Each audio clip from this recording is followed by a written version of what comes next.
Hello, Game So Quick Nation. We are here with the only GDQ Hotfix show. Don't fact check me, or don't go to gdq.gg/hotfix. Who knows? But we're here with the Parallel Universe with a couple of completionist runs. Who knows? Maybe you like the one from before. You get a little bit more tonight. And super important, something I like. This is the definitive PlayStation Nation episode. Yes, I'm looking at you, Twitch chat. I know you love PlayStation games, but today we're going to be having Spyro 3.5 and a fan game of Jak, so I'm super excited for that. But before we get too far into it, I just want to mention this next run that we have, not the run, but the game is in SGDQ 2025, so I'm super excited about that, but we get it here first. And this is actually not even the first time that it's been on Parallel Universe, but I like it so much that I want to have the more completionist category here. So, with all of that yapping out of the way, Wed, tell us about this. I'm super excited. First of all, thanks for having me on again, Limey. It's a pleasure to showcase this for the second time, I believe, on Parallel Universe. Hello, I'm Wed. I play Spyro, and as it says there, I also play a funny car game sometimes. And I'm here today showcasing Spyro 3.5, Return to the Forgotten Realms. With me today, I have an old friend, an old runner of the Spyro trilogy, Nitrovsky, if you want to introduce yourself. Hello. As Whit has already said, I'm Nitrovsky, Nitro for short. I've been speedrunning Spyro for many years, and been really enjoying Spyro 3.5, Return to the Forgotten Realm. Since it came out, though, speedrunning-wise, I've not been really active. I'm still really knowledgeable, and I'm here to provide plenty of inputs about everything. Appreciate that. I appreciate you coming on today for me.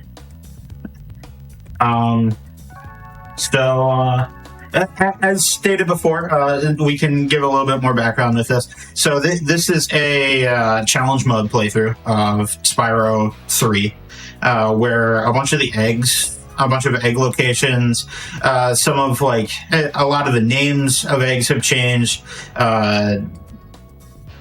dialogue, music, some textures and stuff like that. A lot of that has been edited, mostly with the intent of giving a unique, different, and more challenging experience to play through the game. I will be here today getting every egg in the game, which is generally treated more as like the de facto 100% category in this game. The gem count for it's kind of arbitrary, so we mostly go by this.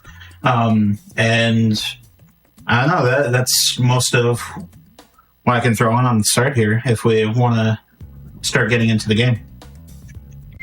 Yeah, I would love to get into the game. Feel free to do your countdown, whatever. Okay. So I'll select a character here. I'll go with Sleepyhead. I'll go with the classic, and Nice. We'll be sitting preparing some cutscenes here, and I'll say time when it comes. It'll be on first input. Meanwhile, a few more details about the the mod. The authors of this mod are Jeremy Thompson and HWD405. They had been working on this for quite some time. I need to stop for a minute so we can start the timer. Yeah. It's going to be on first movement, so it'll be coming up very shortly.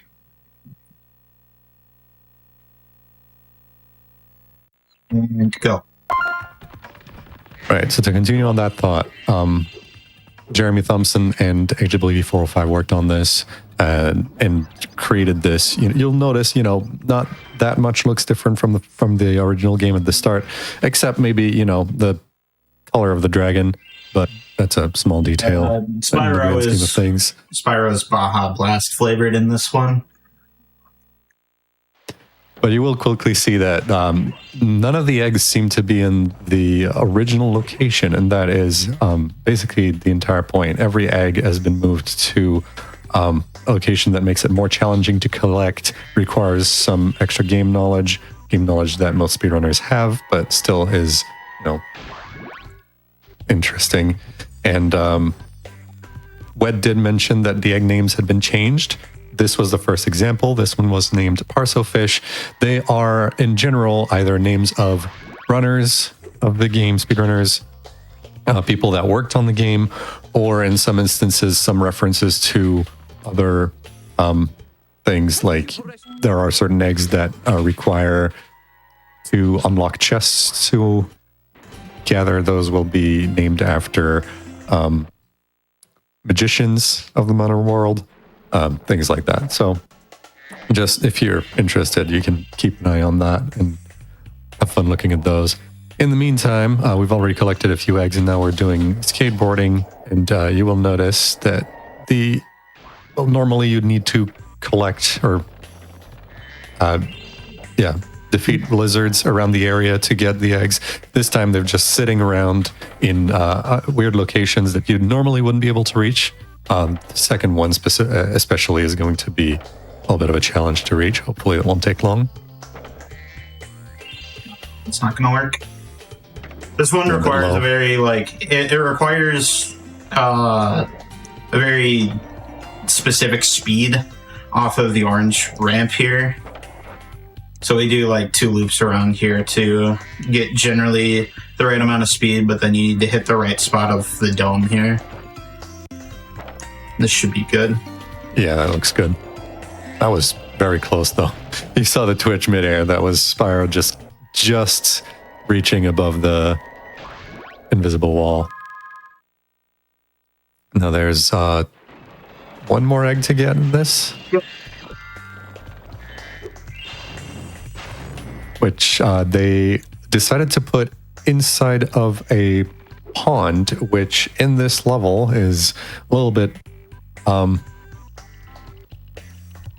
evil, if we want, because Spyro can't swim normally, but by going out of bounds and head bashing underneath, you can get that last egg. Actually, an unintended way to get that egg. Yes. You're supposed to be using a trick that you'll be seeing way later in the run called Zombie, which allows you to just go through the water, treat it like it doesn't exist. But there happens to be a small crack there that we can activate the egg just from underneath.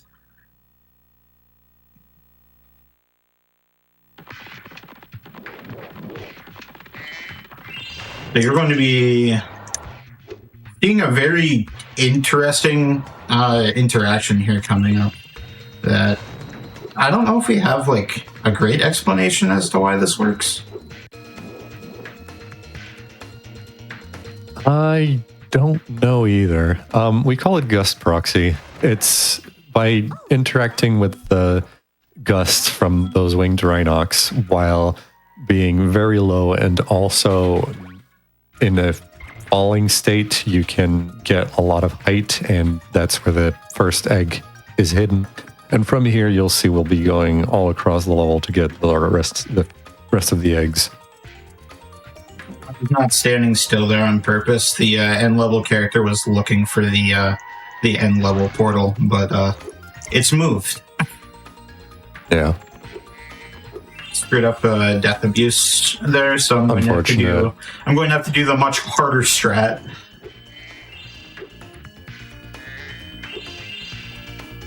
The way they intended us to collect one of the eggs that jump is deceptive. The way they intended us to collect one of the eggs that he'll collect later was by killing one specific rhinoc in the level and then coming back for the egg.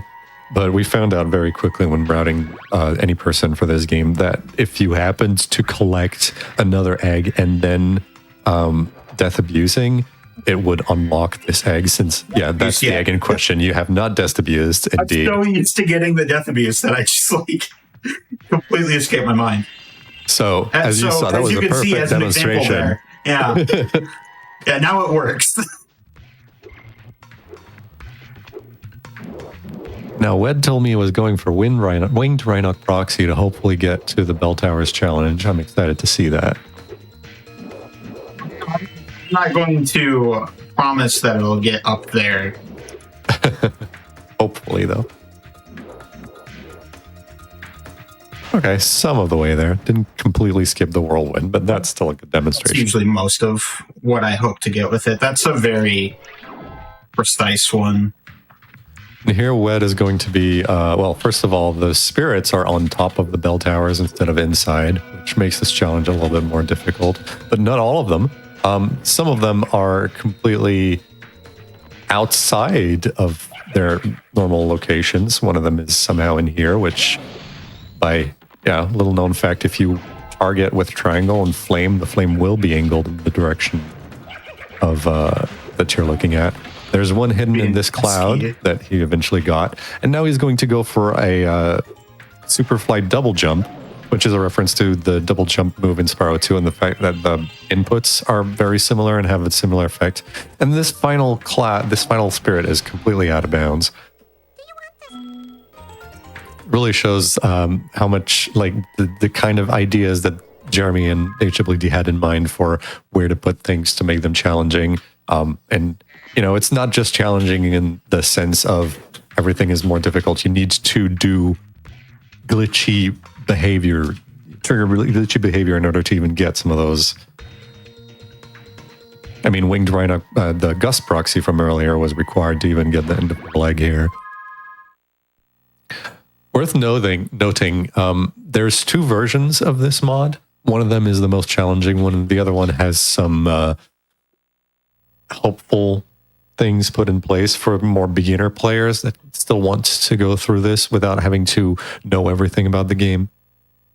I admittedly don't know what is changed in the other one. Yeah, a few whirlwind, mostly to make hard areas to reach more easily reachable. I've never touched it. So Me either. always been the hard one. Stuart Copeland, the composer for all the Spyro soundtrack. Is there time for just a quick question? Yeah, Go for it. Yeah, I know usually when you do this, a lot of events or like different showcases take like any like of the shorter categories, like any percent or like no sorcerer skip. Do you usually get to show off all eggs in this game? What was that? Kind of weird on my end. Oh yeah, you're good. Do you usually get to show off all eggs? Because I know a lot of events usually take like any percent or no sorcerer skip. No, this is the first time I've showed off all eggs. I actually only fairly recently got to a point that I felt pretty good with putting in a submission for this. For a while, I had a run that was mostly unrouted. I took the time, I worked out a route, I did some attempts, got it somewhere that felt at least somewhat consistent, and here I am now, getting to showcase it for the first time. I'm gonna be I didn't careful with realize it was that. the first time, but I knew that like it's been like super difficult, right? Yeah. So I'm super happy that we can get it. Yeah, this run is very hard. There's a lot of very intensive tricks, ones that even like some of the best runners will struggle with. I mean, the last egg you got is a perfect example. One of the that harder egg is eggs in this evil. entire thing is devilish. Yeah, I was gonna say you were even talking through that too, so that's super impressive. I was thinking to myself during it, I'm like, do I want to be talking through this? This one's very, very focus oriented. Oh. Yeah, you made that look like a piece of cake. Yeah, and if anyone in chat is wondering about like what no sorcerer skip looks like, or if you want to see any percent at this upcoming SGDQ, you can do exclamation SGDQ, or you can go to youtube.com/gamesdonequick. You can see all of the parallel universe VODs there because it was done fairly early on in PU's life. So I'm happy that we can have this on again. It is so cool. I needed to actually get swim in air in this level, which this is funny enough the first time that we've seen it. More often than not in categories, you end up seeing swim in air first in the first hub, not inside of Seashell Shore or Calamity Beach as it's called in this game.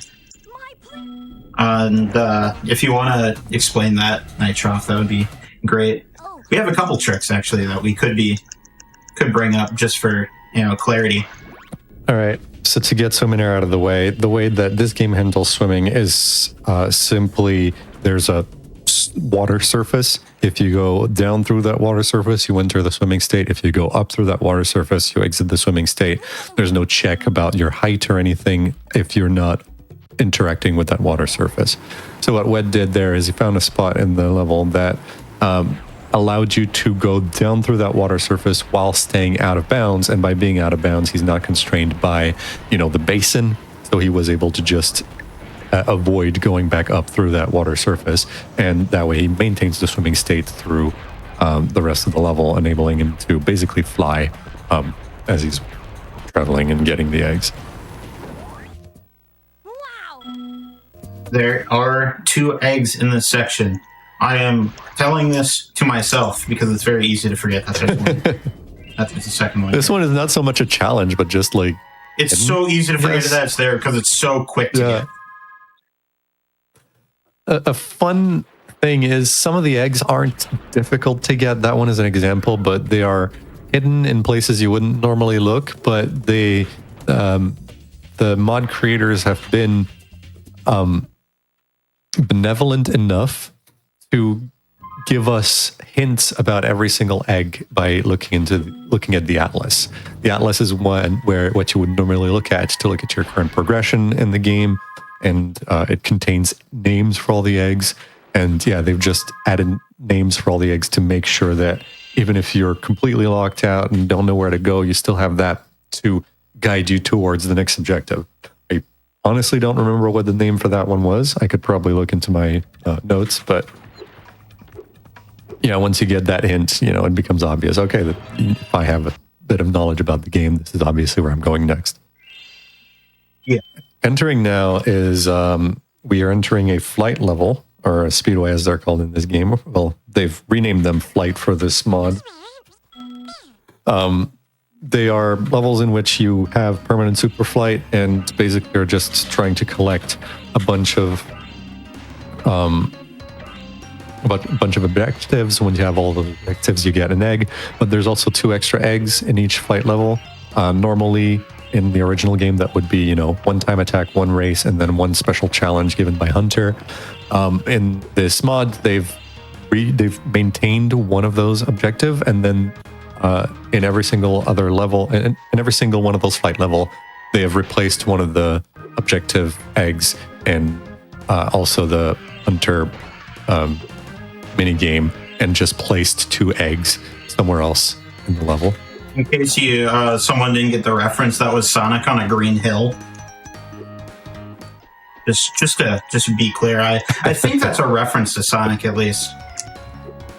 Yeah, I don't really know too much about Sonic. I just know that there's like some type of like highway. I don't know. It's like pretty cool. Yeah, I know that there's like zones, maybe. Oh, I don't know. The name of the egg is Greenham Hill Zone in the Atlas. I think probably. I think it is. Wait here for Sparks to walk over. Fly over to me. I don't want to imagine Sparks walking. That sounds cursed. Well, now I've made all of you imagine it, so. This is like worse than losing the game, honestly. This is next is one of the few levels that doesn't actually change between the restricted any % category and the all eggs category. You collect every egg in this level. There's a few of them. Like the main example is Icy Peak. Did they rename that one? No. Anyway, Icy Peak is every egg in Icy Peak is so quick to get. Like, there's no way you wouldn't get every single one of those eggs in the normal any %. Here, what is going for bar proxy? Which, I need to recalibrate a little bit. Yeah, I'm surprised it took you 3 tries, or well, assuming you're going to get it on 3rd. Sometimes it takes me a couple. This is a trick that's known to be like extremely consistent once you just learn the timing. It can be. That's the end. It can be pretty easy. That's the end of level. That's the end of level egg. By the way, they just put him on the trees. He's a great thing. We're going to be gliding all the way to the thief area, skipping, having to pay money bags to open the door.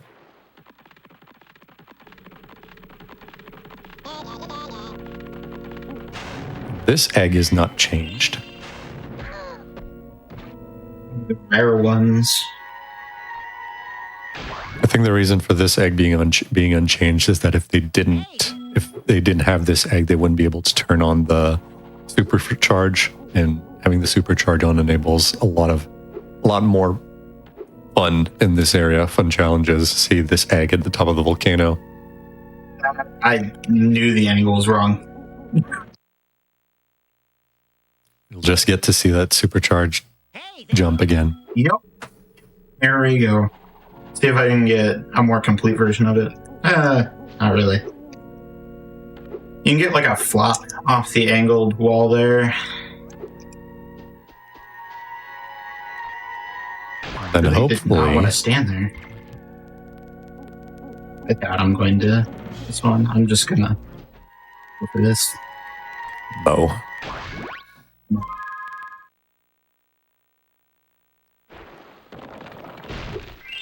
If you're And able this to level also has our first example of an egg hidden in one of those locked chests.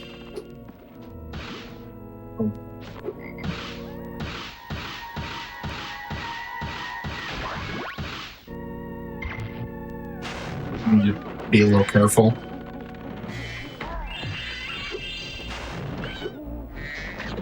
You're gonna get zombie at the end of this, I presume? Nope. No? No reason That's to. just an any percent thing.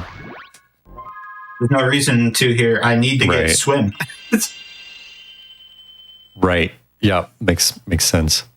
In the any percent no sorcerer skip, I believe we get zombie here so that we can get faster eggs at the start of Calamity Beach, which we had already completed. So Yep.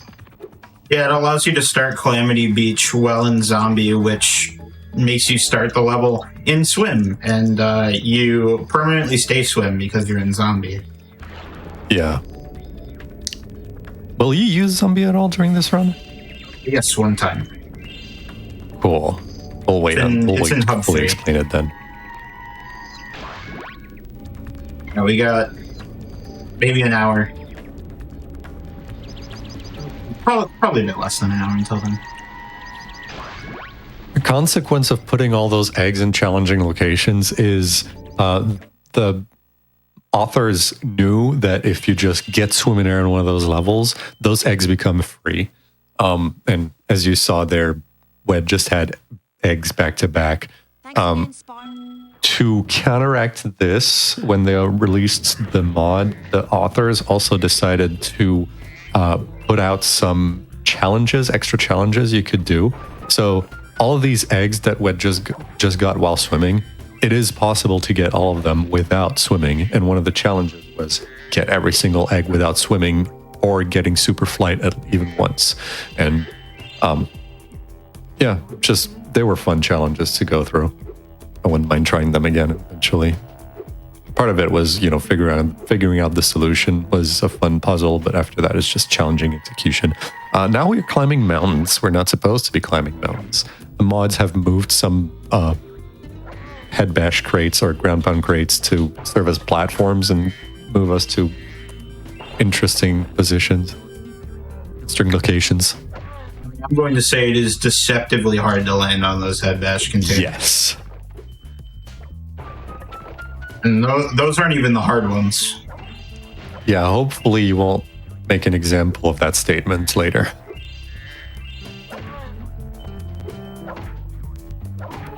Second set is brutal. If you're wondering why these Rhinox are all just like floating, it's because they come out of all these mushroom houses and are fixed to the height that they walk out of the house. And because normally all of them are designed to come out to this area at the end of the level, they will just all walk over here. They don't really care about walls, and they'll just come over, hang out, float. Thanks for that.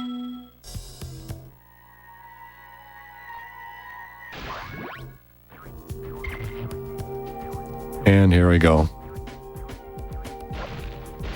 What? Give me the double. So we're going out of bounds. That one was close. Nice.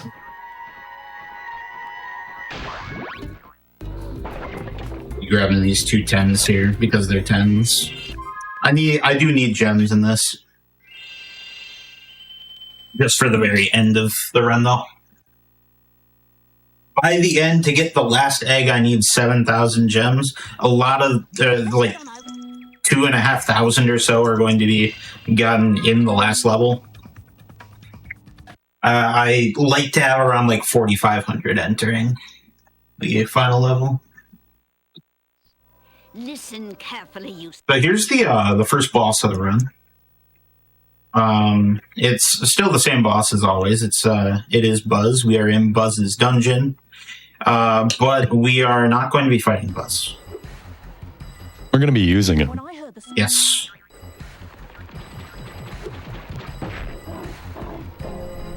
Every single boss egg has been also hidden somewhere else in the area so that you do not need to fight him during speedruns. And it was the authors actually made it an interesting treasure hunt, I suppose, to figure out that, okay, those eggs are there. They put some hints, or a few hints throughout the game. Zoe's mentioning, okay, meet me somewhere else. And then if you follow those hints and eventually speak to the final Zoe, she does reveal that there is that all the boss eggs are hidden somewhere on the level and you can just collect them. Fun fact, the final Zoe that actually reveals that is in this level and requires going out of bounds to speak to her. But we won't need to do that because it's just information.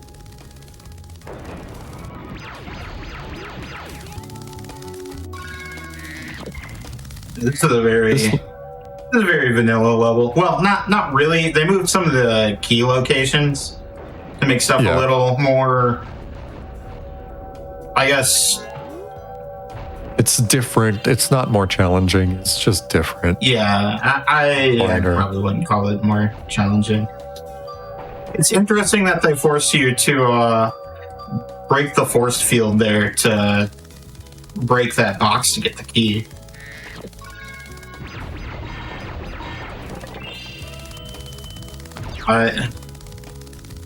Missing all these 5s, man.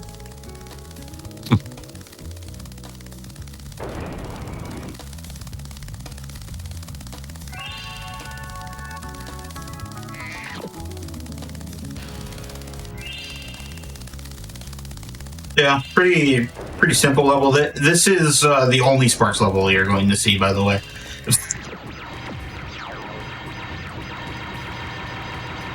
I was going to say, I personally rather played Spyro 3, but like I'm a little bit lost in the plot. I don't understand really what happened, but like, yeah, we got an egg out of it, so that's good. That's the point. There's no rather, plot. we are going to see the other Sparks levels, just not Sparks himself. That's what I meant. We'll be playing the other Sparks levels, but they'll be a bit different. You'll see. I can't believe you're foreshadowing to a later part of the run, so everyone in the stream, yes, I'm looking at you, Twitch chat, has to stay until then, at least, right? You're putting words in my mouth. Yeah, but you agree with me, though, right? I mean, I do. Exactly, yeah, you heard it here first. You have to stay for the whole show tonight. I saw someone did mention in chat earlier that this is just the, like, hotfix and the forgotten like noun episode, and yeah, you're right. Yes, so you have to stay all night, and then you have to stay for the rerun too. You have to stay for the whole thing, so you don't forget about hotfix. GDQ.gg/hotfix. Special shout outs to Josh doing Forgotten Lands after this. Josh is a good friend. Known him for a long time. I wish him the best on that run later.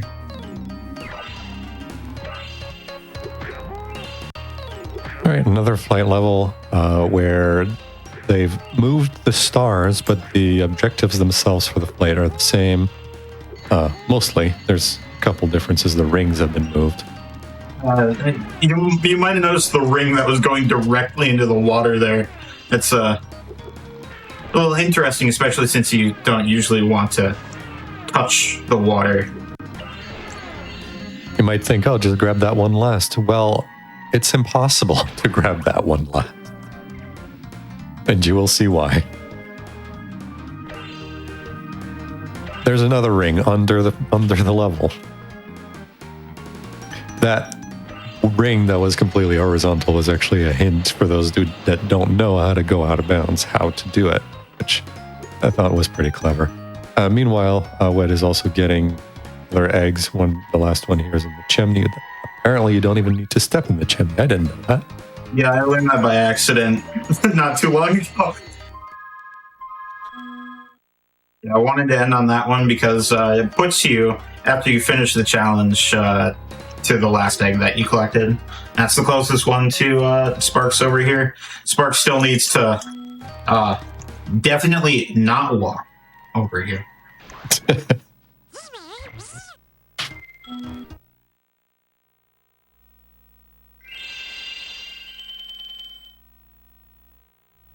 And now we are headed to... Yeah, nice big swim section. We're getting to get all eggs in this area and then head to Captain Bird's base. Notice how he got a promotion? Yes, he did. The next mod will have a further promotion. He'll become a lieutenant.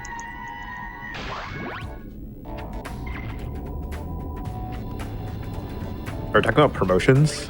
Yeah. Like, is there a certain promotion that you want to make? Or? Yeah. Like how we can promote Black and Flash's next event, Juneteenth, on Juneteenth to June 22nd. Exclamation Juneteenth if you want to watch that. Or maybe even the next Sonic event here on Hotfix, which has a lot of, notably, not Sonic as well, which is the gimmick of this one is very cool. The schedule's out now. You can do exclamation Sonic in chat for the full schedule for that as well. Who knows? Maybe you can do that.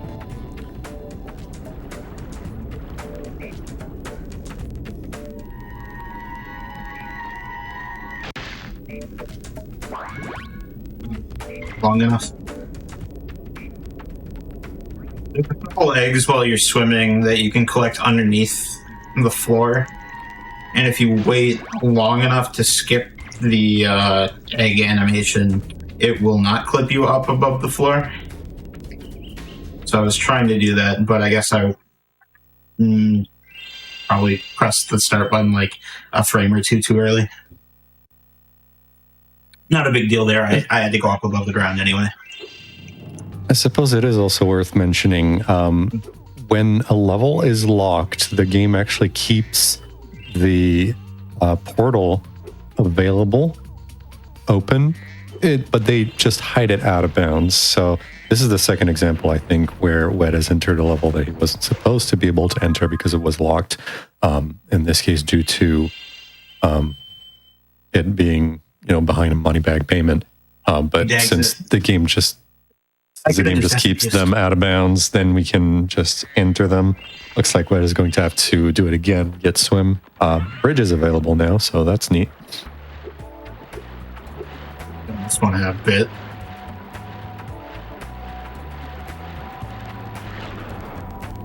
Nice. Yeah, so as you saw entering this level, we start as Spyro instead of a Surgeon Bird, which brings its own set of challenges. Yeah, that's part of the reason why I exited the level. I fell down into a hole that I wouldn't have been able to get out of.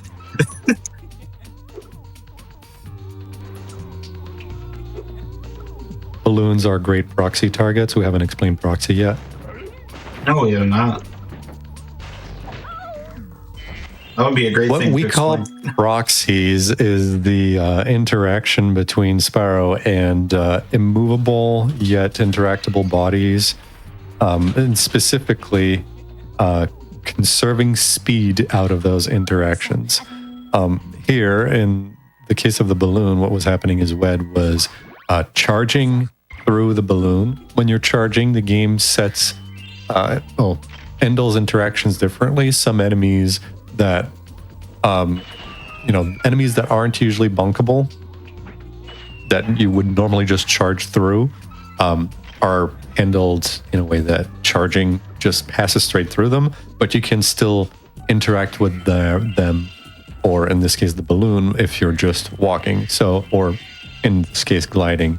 And it just so happens that the state transition between gliding and charging conserves the speed from a displacement that would have happened on the frame immediately before. And if you're holding charge while in the air and tapping X, you just alternate, you get a single frame of gliding, and then immediately afterwards, you're charging again, which triggers these conditions and allows us to gain a lot of height. It's not the only method of proxy. Later, you're going to be able to see examples of Before I was captured. squeeze proxies. Earlier with bore proxy, there was an animation proxy where we were just abusing the fact that a specific frame of animation was moving Spyro a specific way, and then again, charging out of that allowed us to keep the speed. I just want to mention that there was a very weird, brief interaction that no one would really notice or think anything of unless they played this game a lot. I walked off of a ledge. I landed back onto the ledge about a frame later and pressed the L1 and R1 button at the exact frame to get a ton of walking speed, and I've never done that in my life. Huh. I guess I was too busy explaining proxies to notice. I rotated 90 degrees and started sprinting. It was really bizarre. All right, this is actually kind of an irritating set of eggs. Yes, this one. I opted for the bad camera. Well, good camera for a fight, bad camera for a trick. As you might have noticed, there was an egg under the water. Unfortunately, this is not water you can swim through, so we actually have to go out of bounds and under the water, because basically the water just becomes impassable. Shoutouts to the Sleepyhead fireball attack, by the way. It's an attack that I feel like even casually a lot of people have never seen. Well, when you're stuck doing attempts at croc proxies, that's what you get. You get to see some never before seen attacks from Sleepyhead.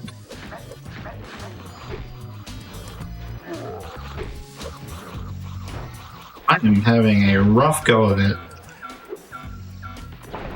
Maybe I should have done the strat to give myself a camera.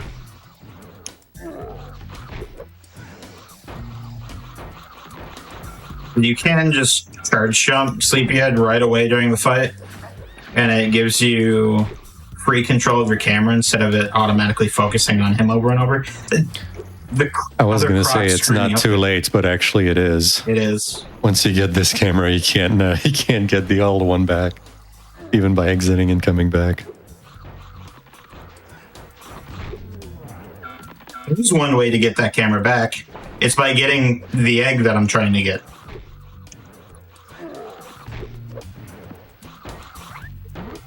No, dude. You got a proxy bonk. I got a proxy so perfect there that I bonked on my own butt. So, what happens there is Spyro's turn speed while charging is a function of his vertical speed. It might sound weird, but it basically means that you're going to turn faster if you're going upwards versus horizontal. And in this case, because Wed was going up so fast, the turn speed allowed him to do about an 80-degree turn in a single frame, and that just triggers a bunk a bunk scenario. We usually describe it as bunking on ourselves.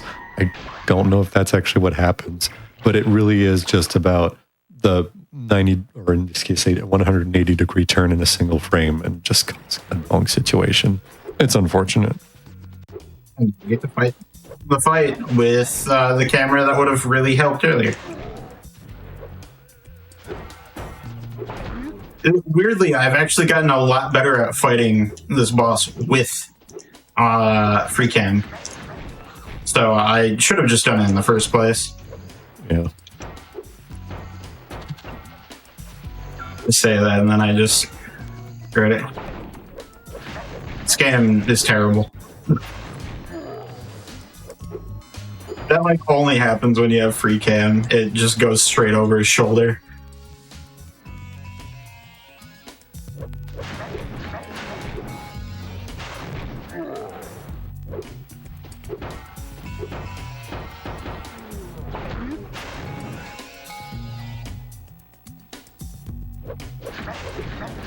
I will reiterate, this category is very hard, and I definitely expected to spend multiple minutes on something, at least in one area.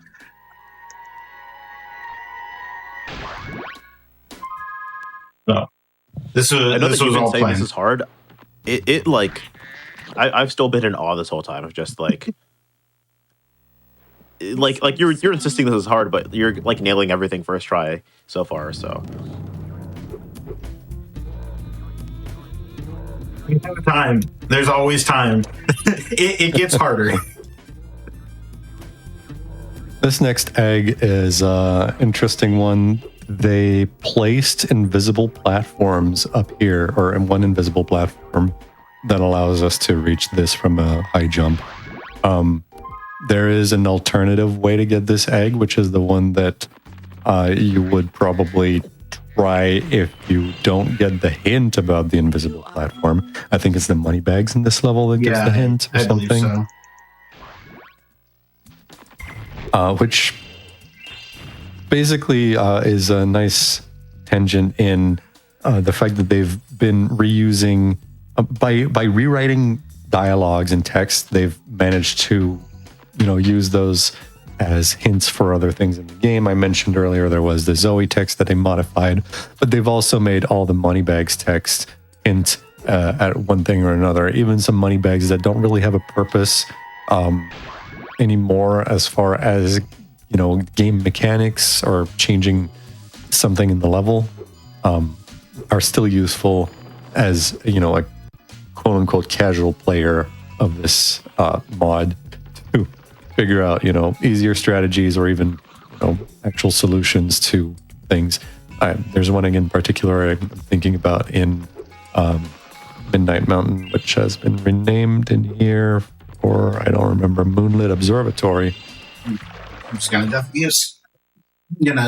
to get that one more time. Oh, then we'll see later that egg can only be. You can only get a hint for this egg, and you can only get the egg with the hint.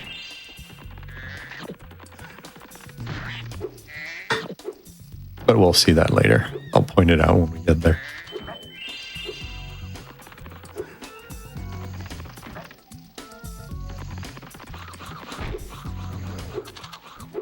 Luck with Crocs these days is just not there. I got 2 of those in a row. I feel like those jitters. Alternatively, paying money bags is an option, but that would set him back several hundred gems. Puts me back like 600. So I'm going to chance this one more time.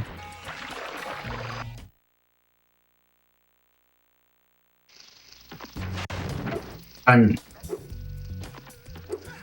forgot there was a Zoe there. That's a problem. Okay, well, I'm going to be collecting a lot more gems now, I guess.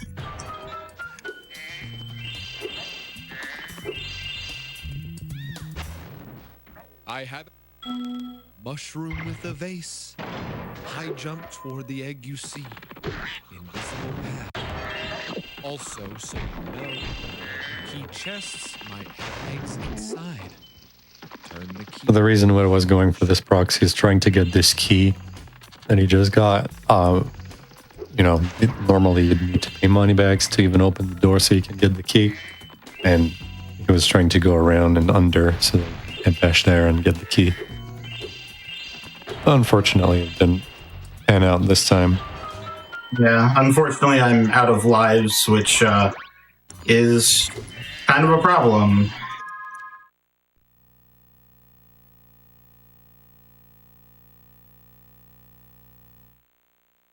I'm trying to decide how I want to remedy that. Yeah, it's a hard one. I feel like one of the... Game over maybe in Spider Town? Oh, the out of lives thing? Yeah. 'Cause that puts me at the whirly gig, doesn't it?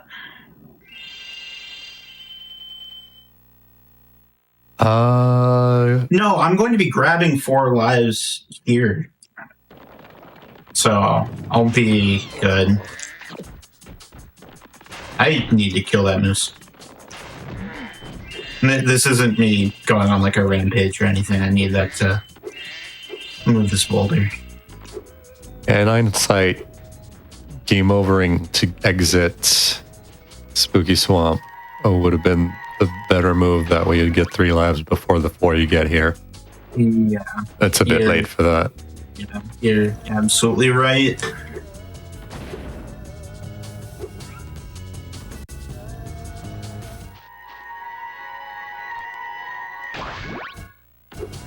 Grab them now.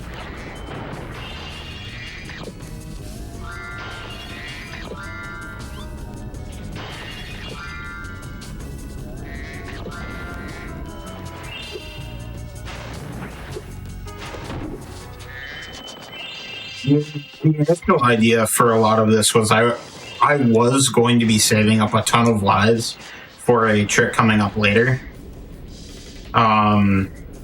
Because there is a trick that I kind of have to throw lives at. But it's going to become a little bit more difficult now. That's not a good spot for him. This allows me to recoup some of those gems, I suppose. You bonk on that? Apparently just the mounds. Yeah, I guess.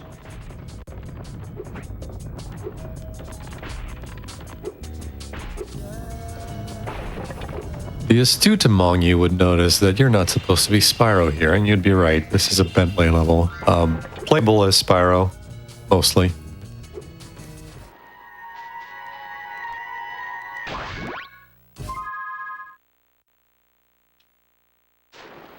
Wet earlier was going for proxy so that he could skip having to climb the mountain. It didn't pan out either. I think That one's over. Okay. That's what's happened. Excuse me, Panda.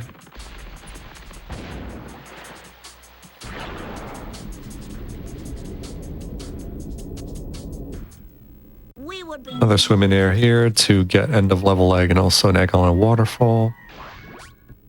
Oh, And then we'll be going over to the other side area.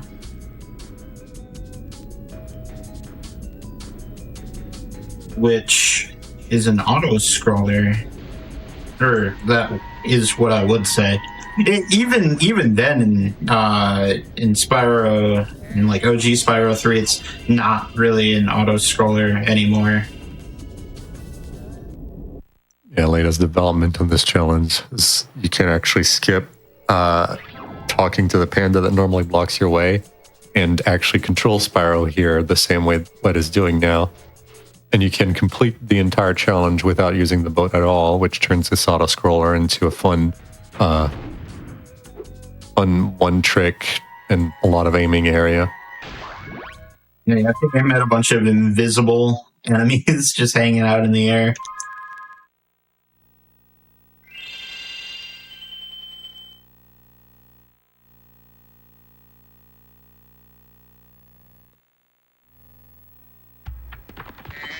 Next level, I would argue. Well, going fast in this level is a particularly daunting task. There's a lot of different things that can happen in this one, and there's one of the slower eggs in the entire run. Okay. Going to here.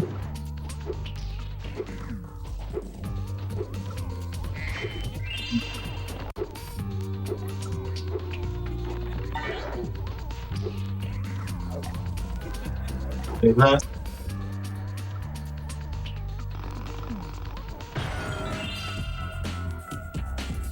The Spyro had a few too many cans of Baja Blast. This is the canon, I promise. It's like the Kero Kero Bonito song about like how flamingos eat too much shrimp and then turn pink because of like the shrimp. It's like that, but with, like if dragons drink too much like Mountain Dew Baja Blast, exclusive to Taco Bell, then they turn a bit green. Just like that song. That's true too. That actually is genuinely true. Can we get a scientist on the case? I like I read it in some textbook somewhere at some point. Stuff, you just hear on the internet. Wait, right now we're the thing that people are hearing on the internet, and at least one person's gonna be like, "That's what Flamingo is about." I understand now, and then they're gonna like say that as like a fun fact for the rest of their life. You're telling me I could be actively spreading misinformation online right now? Absolutely.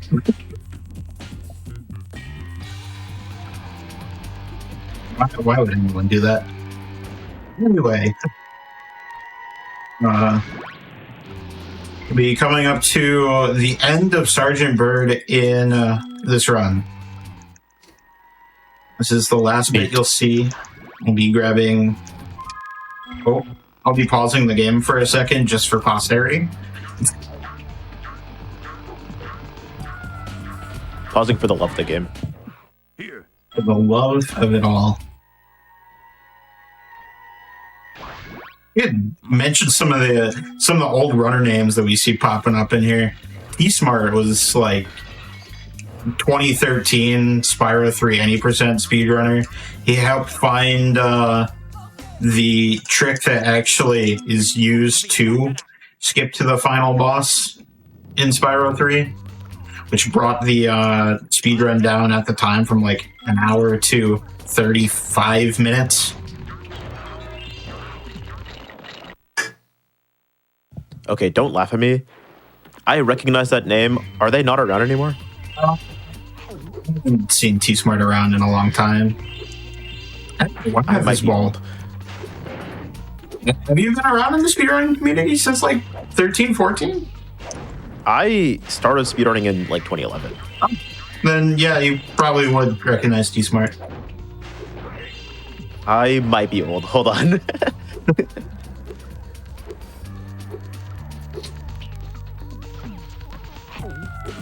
Was something I noticed like yesterday. I can shoot the ball here, and that stops me from having to watch the dog or walk the dog all the way down and around the corner. So I'm grabbing this dog because we need to get this egg up on this gate here, and this is the only way that I'm aware of to get this. Yeah, same here.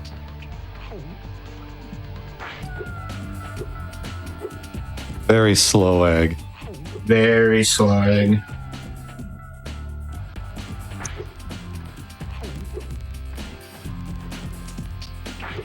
That wasn't quite right.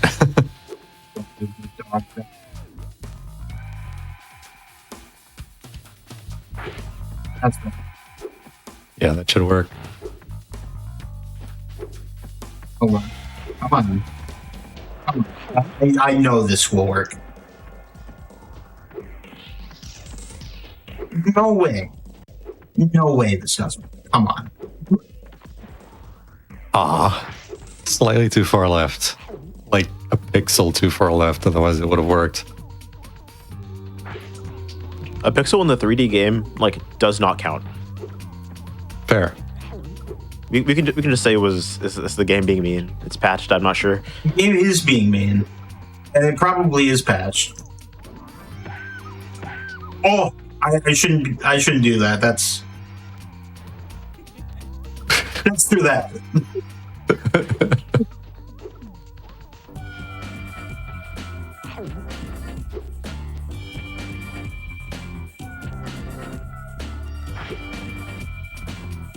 Okay, surely this one.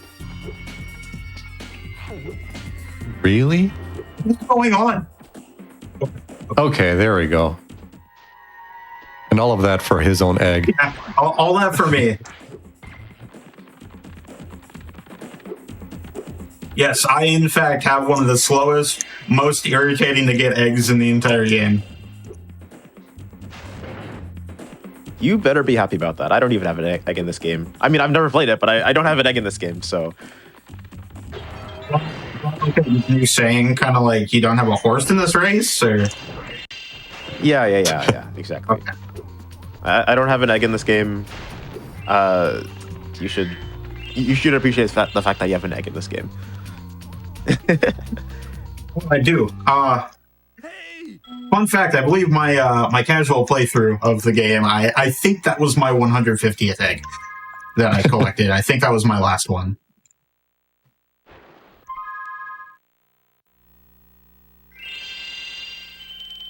I actually didn't see that one for the longest time, I want to say. No such luxury for me. You have to get my egg in the first half. You have to get his egg in every category.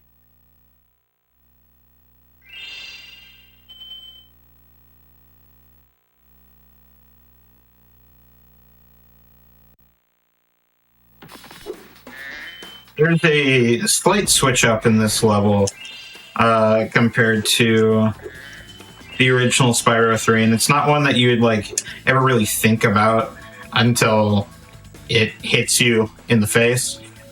And that's they actually lowered the death barrier so that you can get a swim in air off of that bit of water down there.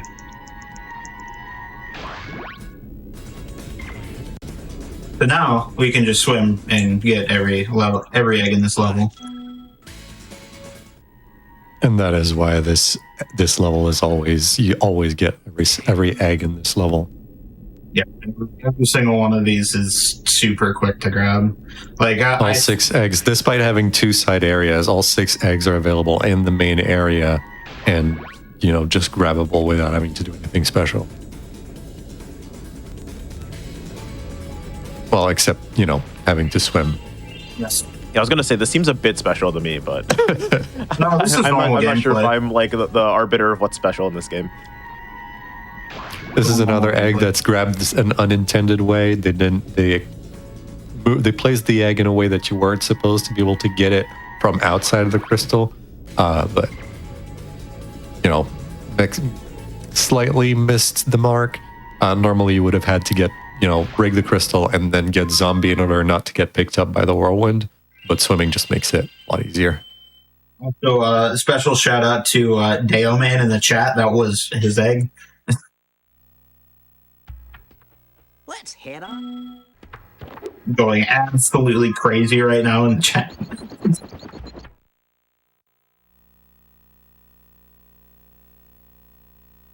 Nice gem count. I didn't even see it. 1337. Oh. Isn't that like a weed Yeah, number? that jump or out is something? kind of beast. That is the leap number. I said the weed number. You know what? Okay. Same thing. And here I am. And there he goes. Goodbye, Nitro. Goodbye. He's helped me throughout the run. It's a shame to see him go. This is a joke. Just to say, this is a joke. He's sticking around. I at least assume that you don't have any obligations going on.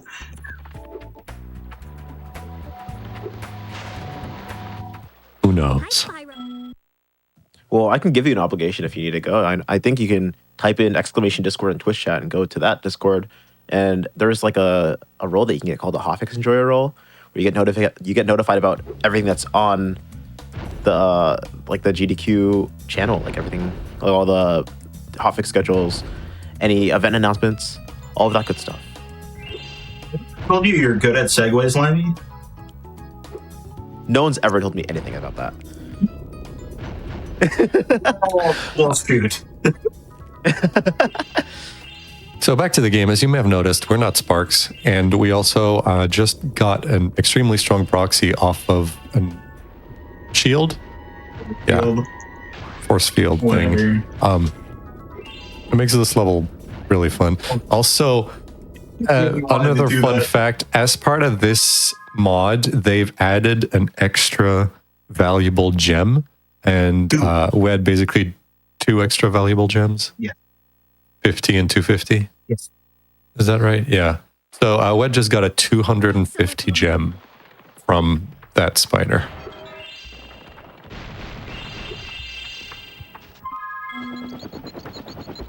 The gem economy seems to be like in shambles at this point. Like, you can't just keep making them more valuable. Everything's got to come crashing down eventually. And we are now entering Hub 3, officially past the midway point. I will be doing something very shortly that feels sacrilegious. As a runner of Spyro for many years, I will be screwing up a trick on purpose. No, I'm not screwing up a trick. I have to do the trick to go to the wrong level. The authors, this trick that Wed just did, you don't see it because it's out of bounds. The portals are there. There are 2 portals down there, and it is very frequent for new runners to accidentally enter the wrong portal.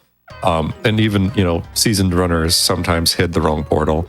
And evil as they are, the mod authors actually swapped the destination of both portals. So someone who goes down there and does the trick does the trick to get to one of the levels ends up getting into the wrong levels and ends up really confused. I was really confused. So feels especially terrible in the any percent 2 category because you explicitly need a lot of gems in that category. So you have to enter both levels at some point from out of bounds. So you have to both do the trick correctly and then screw it up later.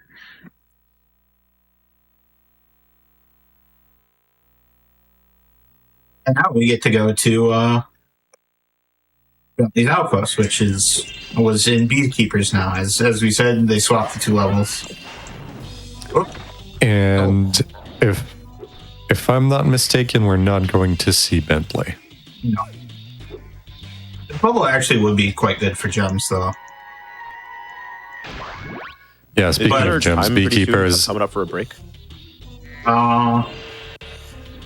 Yeah, I mean, we could probably just do it after this level if we want to. Yeah. Just let me know when that level's done. We can take that little quick breaksy poo.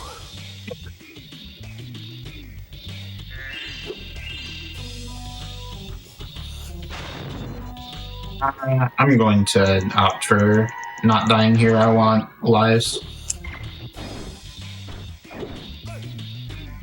Could have death abuse there. Gone back to this egg over here.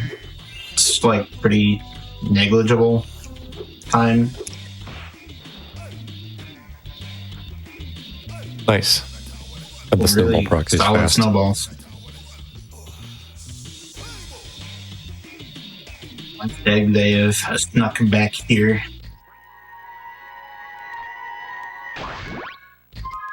Okay. That should be good. Yeah, and then just do a count off for the timer pausing as well. Oh yeah, okay. We can count off in 3, 2, 1, Hello, go. Spyro. Do you want to play a little game?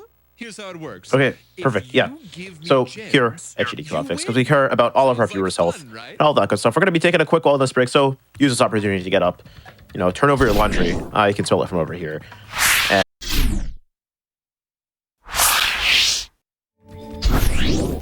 hello, everyone. Welcome back to the GDQ Hotfix Nation. Or whatever. Yeah, we're in the middle of Parallel Universe right now. We are watching an incredible run of Spyro 3.5 by Wed. If you'd like to reintroduce yourself. Hello, I'm still Wed. I have been Wed as long as I can remember. Yeah, we're a good halfway at a good halfway point before this. Coming up next is probably the hardest level of the entire thing. So enjoy that. We'll be getting right back onto that. We're ready to go then. I'm ready. Let's do it off in 3, 2, 1, go. Good luck. Yeah, coming up next is Tron Bridge. Tron Bridge is a very brutal level.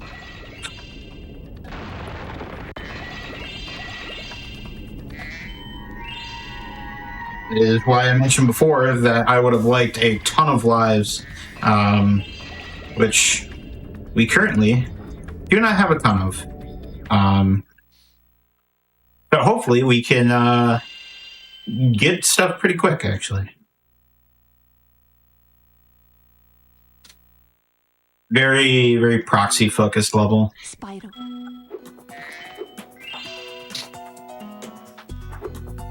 It is a scary level. Okay, good. First proxy.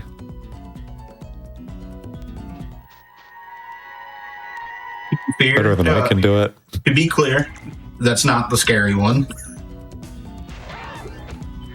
Oh, yeah, we get a few good lives here. I assure you, you'll see far worse.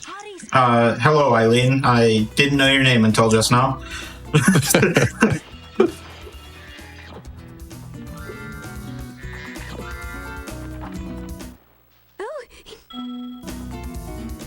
All right, so that one cat wizard that he went out of his way to kill, that was on that island tower thing, was the cat wizard that you normally have to kill from the fort area to open the drawbridge and then trigger the end of level sequence. For this mod, they just decided to move it and just put it in a bit of a interesting location so that it's not as simple as just going through the level normally. Meanwhile, now a bit of platforming to get to this egg with the cat wizards. He is leaving one alive for a very good, very specific purpose. I got it first try. First try. Wow. All right. So getting that proxy is not easy and enables him to get this egg on his way to this next side area, which also has another set of proxies. Okay, nice frog proxy. Good start. No, I could have skipped the mushroom there. I should have. Well, there was a 10 gem there. And now, nice. Well, of course, this is the level that goes well. I guess I needed the 5-minute break. Yeah. As much as it's a break for everyone in chat, it's also a mental break for you. It really was. I'm not joking when I say this is probably the hardest level. Those... I'll go for one more. I mean, screw it. No, Dang. No 3 for you. Just get the mushroom. Pressing your luck, I guess. I don't know. Yeah.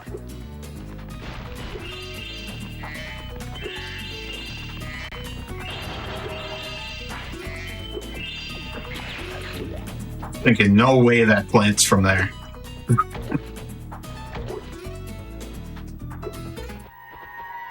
Yeah, I was using a strat there on those mushrooms that gives you more height than intended. You can time a charge jump on the mushrooms there, and and upon releasing it at the right time, you get additional jump height. I don't really know where it comes from. That was Hypno Shark. Died on that. Yeah, I guess that was the last egg. It doesn't matter.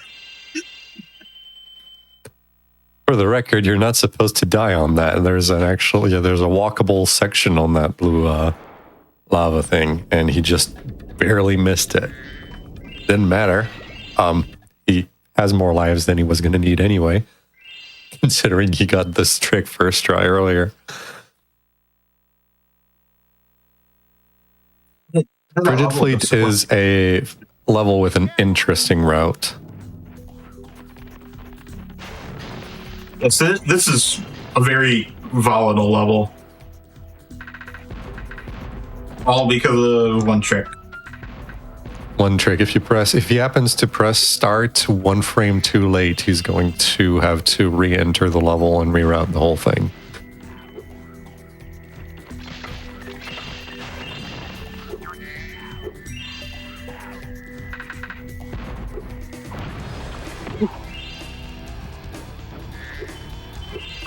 You then hurry. Would you look?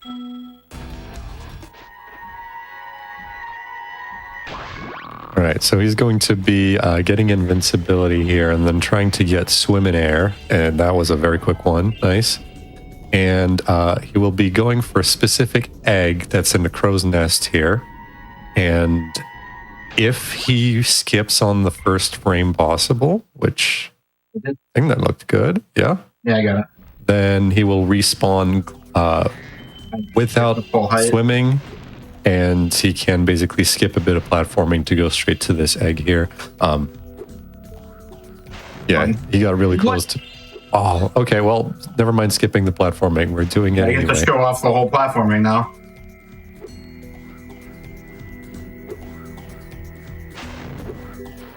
Right. I did that because I needed the 10 gems down there because I'm down on gems. That's the canon here. It's really rough out here for a dragon, huh? Look, I'm in dire straits. I'm seeing a chat comment that says Spyro really needs to lay off the Baja Blast. It ain't even good. Do you agree with that, or do you disagree with that? I need to hear it. This goes for you too, Twitch chat. I'm a big Baja Blast advocate. Advocate actually is like the perfect word I'd use. Yeah, I'm personally also a Baja Blast advocate. But I like the pineapple one more than the regular one. Are you talking about the ones that came out like last summer or something like that? Yeah. And here is Zombie. Yeah. Here, you go ahead. Casually. We can avoid the Mountain Dew talk after seeing so much Baja Blast in that map. Go ahead and explain some Zombie for us, Nitro. Right, so this game has a early pause is the best way I can describe it, so that if you take damage on a specific frame, you are allowed to pause on that same frame, and that allows you to exit level, and that interrupts the whole, dying thing, which puts Wed here in a state where he's perpetually dead, but also has control of Spyro.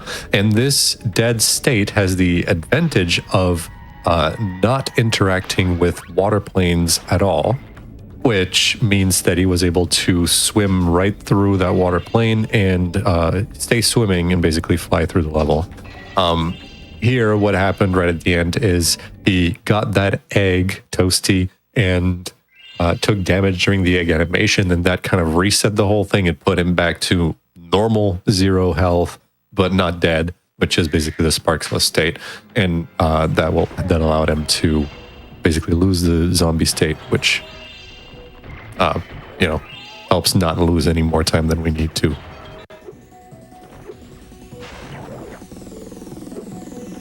I was very close to get Firefly proxy. Would have been nice to get. You got a little bit of it, just not all the way. It looks like This level is a mess of a route.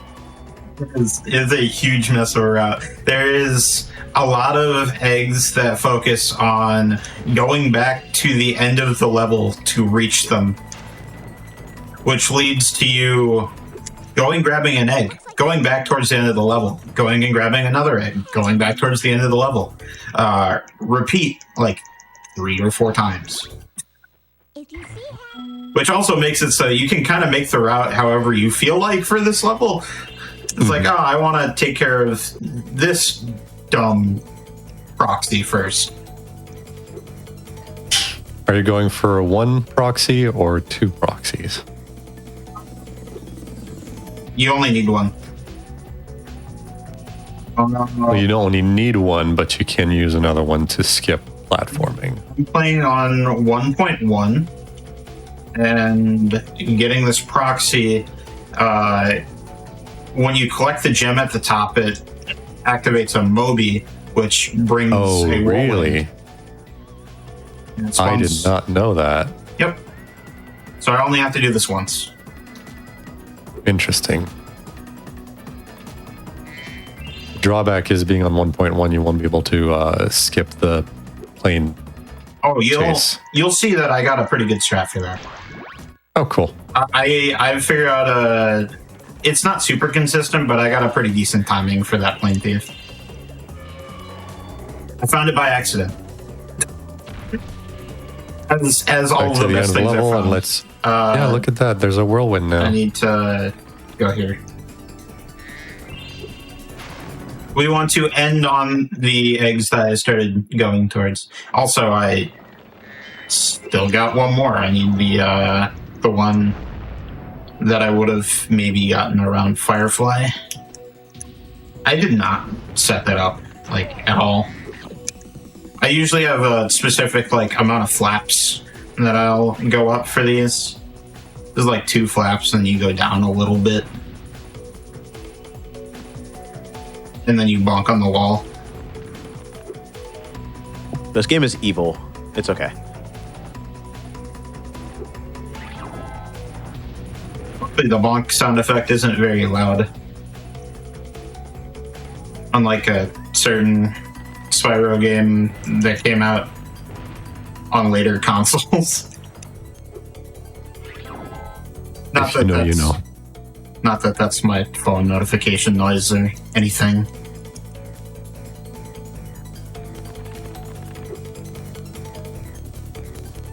Ouch. It makes a good phone noise. What? You silly dragon, just get up on the ledge. It's right there. All I'm saying is, if I was a dragon, I'd probably get up on that ledge. Like if I were Spyro. I think I would too. I'm gonna be honest. Let me be frank. I'm not usually frank. I'm wed, but Yeah, I was about to say the exact same thing. I was about to say, like, yeah, you're wed. You cannot be frank.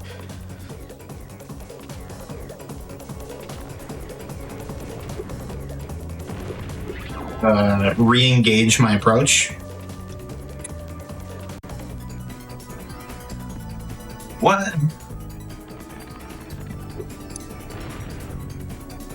One, raise the height Chat, of this the run wall. is very difficult, by the way.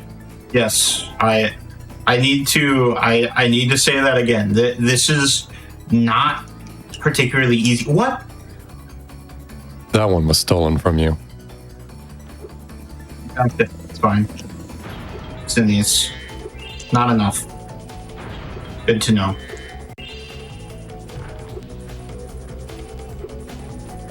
Thing that you don't really get to do much in the base game.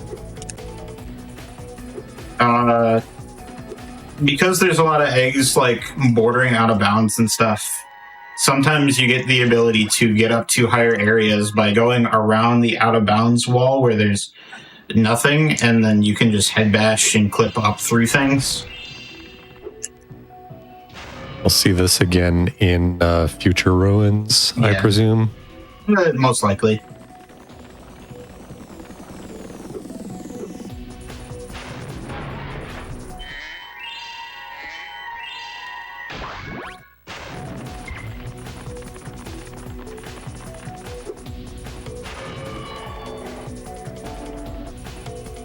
And up to the end of the level again. Yep.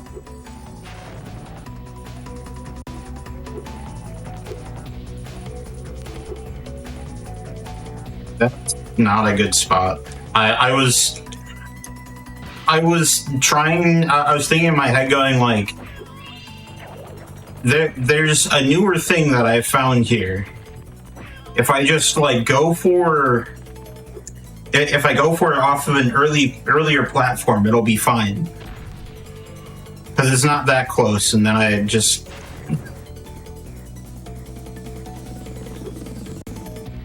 Distance in my mind is not what I remember. That's what I wanted to land on. That's actually a lot closer than I was thinking it was.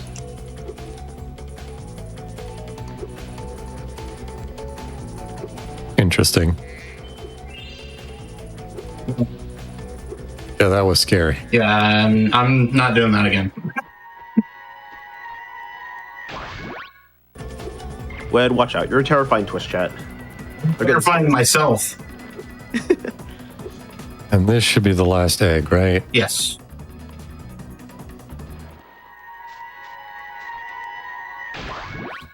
There's a potential strat here where you can actually death abuse on that egg and then come back to this other upper area for, I don't remember in what category this strat made sense, but I don't know if it would have been this one. 150. It would have been this one, and it's if you don't get those eggs last. I think we were working on it in case it would have been fast enough for any percent of sorceress skip, but it wasn't. Not these, because it's 30 gems. Okay.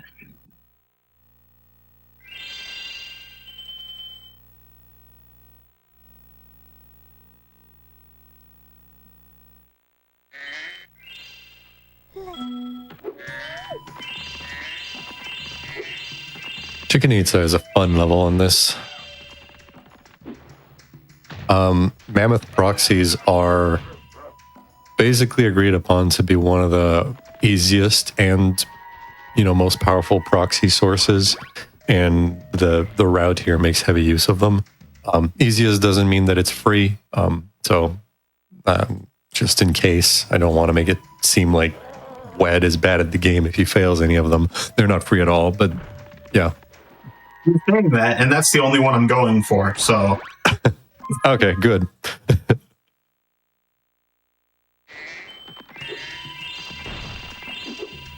Oh, that's a 10? I didn't realize that was a 10.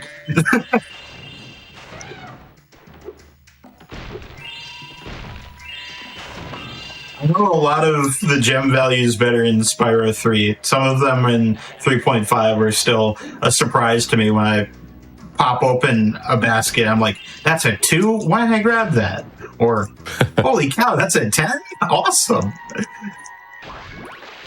Cheeky egg hidden in this lighthouse.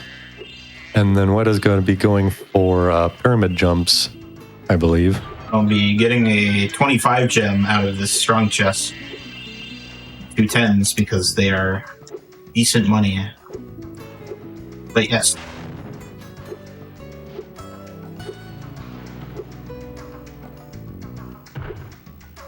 There's another example of what we mentioned before with the head bashes. Right.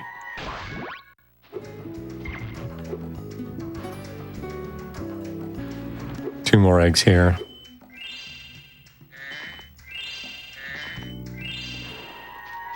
It's nice that despite how little of the level it feels like you're exploring, especially for this one, it feels like a lot of the gems that you see on the path are really high value.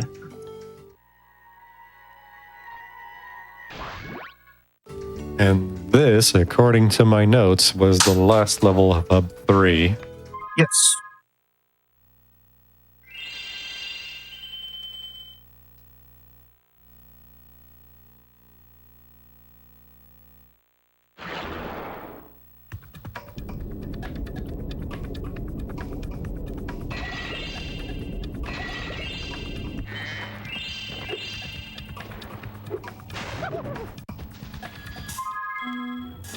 Blame him. I missed the jump. I had to flame the penguin because he makes a funny noise. That's it. I've had enough.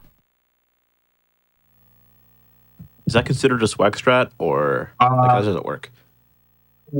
If you don't miss the platform and you get them, yeah, I could argue it's a swag strat. Isn't that something you usually do, Nitroff? You try to get on the rocket and hit the penguin at the same time? No. Maybe that's a Jeremy thing. I don't know. There's at least like one runner that actively tries to do it like every time. I don't remember who it was though.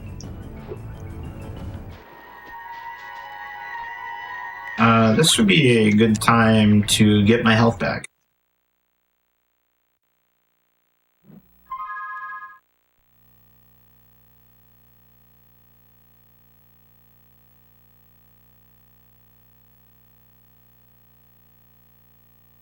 Yeah, in case anyone didn't know, you can walk around on all the teeth back there at Scorch, and yeah, he had something stuck in his teeth. Luckily, I know a few dental practices. For this level, the mod authors decided that, well, we weren't going to play as Sparks again, and also we're going to go straight to the boss fight. So we get to fight this manta ray as Spyro. You also get to hear a ton of damage procs at once. It is possible to proxy off of those manta rays and access the rest of the level, which you would want to do if your goal is to get every single possible gem. But unfortunately, a lot of the enemies in the rest of the level tend to crash the game if they manage to hit Spyro, and it's very difficult to dodge everything. So, yeah. Speaking from experience. You definitely did try to get all the gems in this. Yeah, and then after trying to get all the gems in this, I realized that once you reload your save file, the game just truncates all the gem counts to the normal maximum for each level, and all my effort was wasted. They did, but I did all of that on 1.0, so before they even released 1.0, I was a bit sad. Kind of gave up on that whole endeavor. There's another case of me hoping that the gems in a vase were higher value than they were. I was like, there's at least 1.5 in here. I know that. There was 1.5. All right, so now we're in Moonlit Observatory. Wet is going for a helmet proxy, which is the normal way that you would actually skip to the last boss in the main game. But here we're actually going to be using it to get some eggs that the mod authors decided to put up there.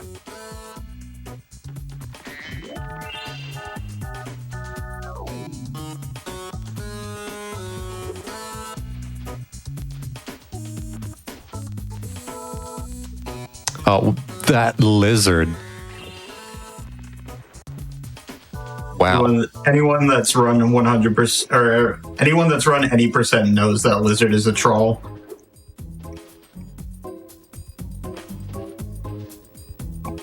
There we go.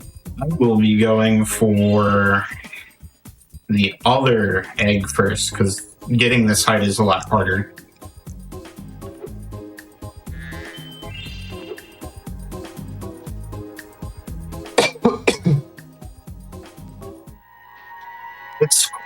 It's closer to where I want to go later, but getting that much height off of Helmet Proxy is just not as consistent.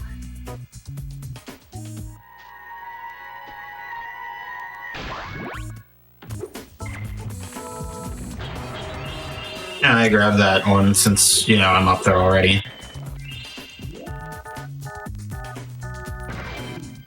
You did it! Now it's time for final boss. Not done yet. Just we need to unlock another level, and beating the final boss unlocks another level. Look, I need to keep you on your toes, Lenny. I'm sitting down. I can only be on my toes so much. That is the worst cannon spawns. So all the cannons at the start of this fight, there's, I believe, 6 different locations for them, and there's a certain priority for Agent 9 to hit them. And these are the last 3 spots that the cannons can spawn in. There might be 5 different spots. Regardless, it's the last 3 spots. Yes.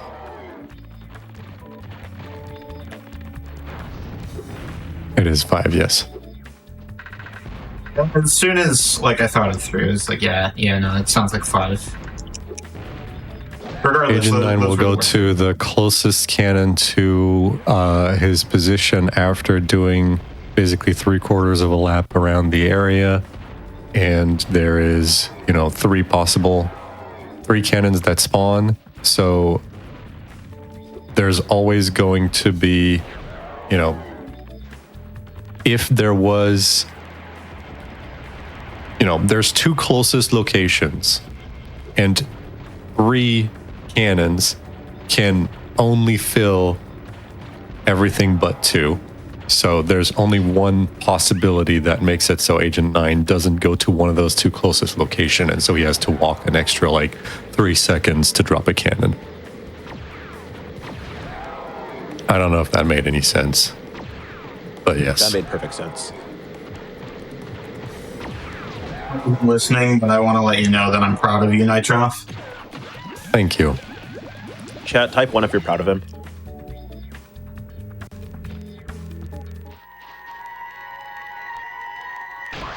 I also just want to mention Twitch. I'm seeing that we're getting some subs today, and I really appreciate that. I just want to say thank you, because any support that you give on Twitch, like subs, gift subs, bits, all that good stuff, goes to helping support GDQ Hotfix and all the events that we do. So I want to say thank you. And if you want to support and you can't drop any subs, consider following, subscribing on YouTube, following GDQ, or any of the runners or commentators that we have on the day, because today is such a absolute banger. I just want to mention that you could be absolutely dope, and follow Wet SR maybe, who knows? You stream from time to time. Just be You stream more than me. It's not very hard. I don't remember the last time you streamed, man. About 2 years ago, probably. Your girlfriend. Actually, no, it was you. for this game. Oh, look at that 50 gem. Anyway, when was this mod released? Like a year ago or 2 years ago? 2023. Okay, so yeah, about 2 years ago.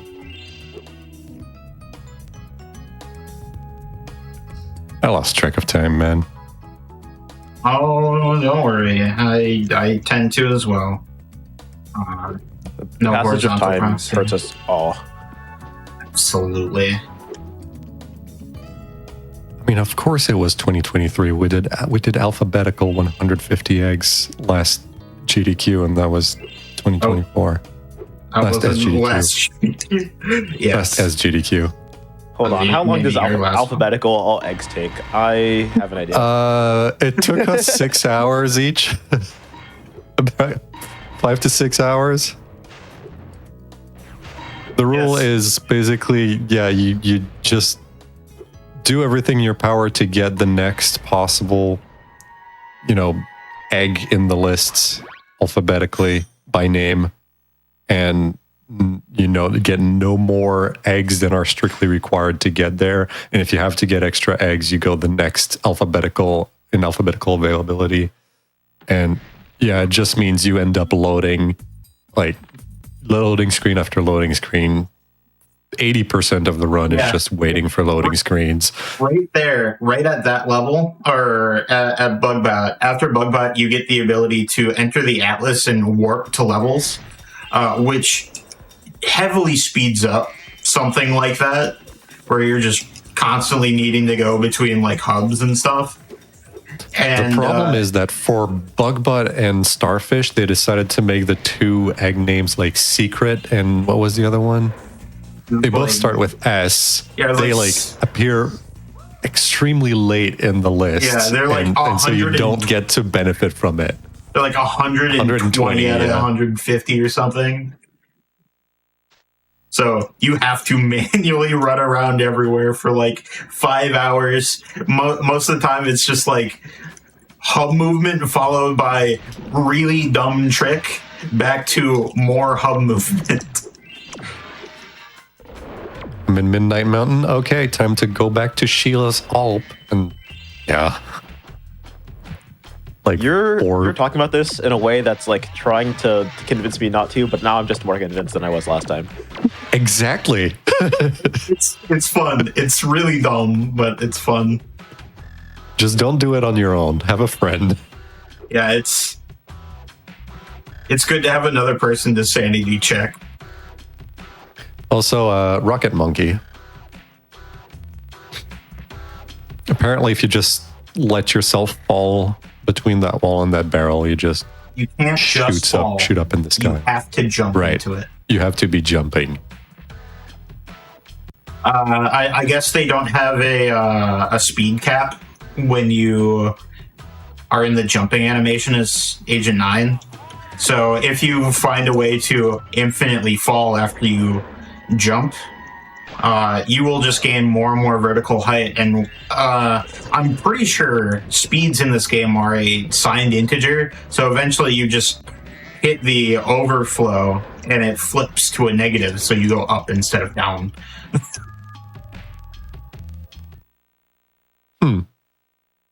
That's my guess. It's certainly not a floating point because floating points don't exist on the PlayStation 1. No. Fun fact. That's an N64 this makes sense, issue. But I never considered this actually. This is another one of those tricks that you have to throw lives at. I love that egg. You may have caught a glimpse of it, peeking through the wall. He's breaking that one window on purpose and then zigzagging to hopefully jump in it. Yeah, there you go. What are you doing in there? Who put him in there? It looks cozy. Probably Jeremy. Yeah, probably Jeremy. Well,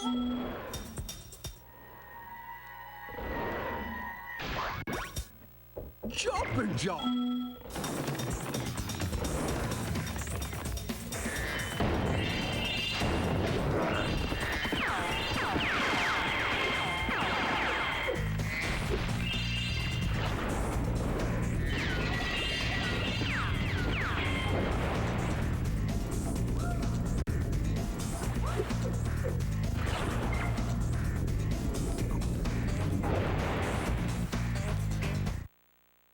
Might be worth explaining why I deliberately did all of that.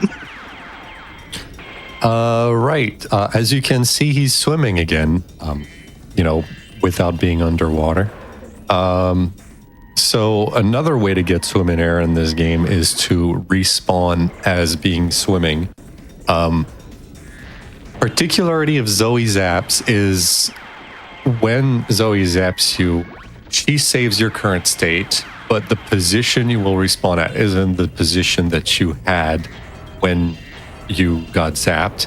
It is, a preset position at that location. So by diving underwater there, Wed triggered Zoe to start zapping. He managed to get into that diving animation before the zap hits, and then by going and death abusing, he managed to get the respawn to be swimming. And while I was talking over all of that, he also went into a secret area that actually is available in the main game. That's an unused side area, and the mod authors just decided to put an egg in there. Only available from out of bounds. Going back here to grab the load-bearing 25 gem. I assure you there's relevance to that gem. It can come up later. We can foreshadow that.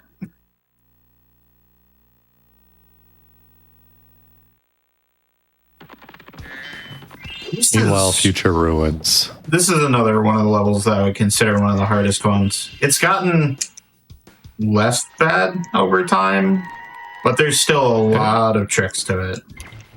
What used to be the hardest egg in the hack is here. Is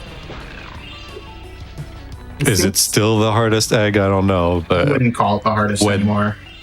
yeah, Wed teased that there's a new strategy, so I'm looking forward to seeing it. Need more height. I needed that not to happen too.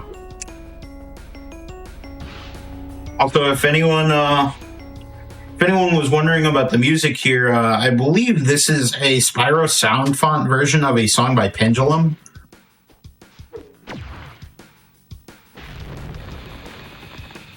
So if anyone's wondering why this sounds familiar and they listen to Pendulum, that's why. Also, you may wonder why Wed decided to go in there to kill that one scorpion. Turns out that there's 2 scorpions in this level that are tied to an egg becoming accessible, and that is one of them. Yeah, it's that one, and I believe this one. To enable this egg to be collected. That specific egg, figuring out the exact scorpion was surprisingly difficult for some reason.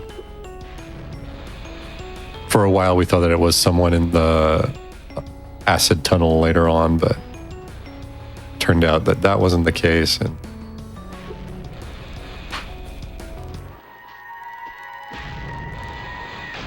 right now, it looks like Spyro's floating. It's just because the visual and physical are disjoint for some reason. I was going to bring that up. Thanks for catching that. Yeah, and here's what used to be considered the hardest egg in the hack. This would straight up take me like 30 minutes to an hour to do before. But shout outs to Silent SR. It might not have been them. That was the first person I saw that did this strat in their own all eggs run. You stand like just to the right of this little like X that you can kind of see on the ground. You wait for this mechanical shark to come, and then you walk forward at the right time. Oh yeah, look at that. Free. It's not over yet, though. Yeah. It's still platforming. This is now the hardest jump in the entire thing.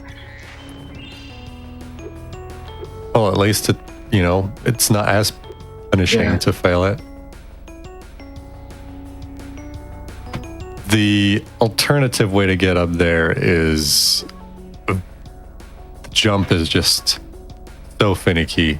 It's one that last time when I did a run, I showcased this.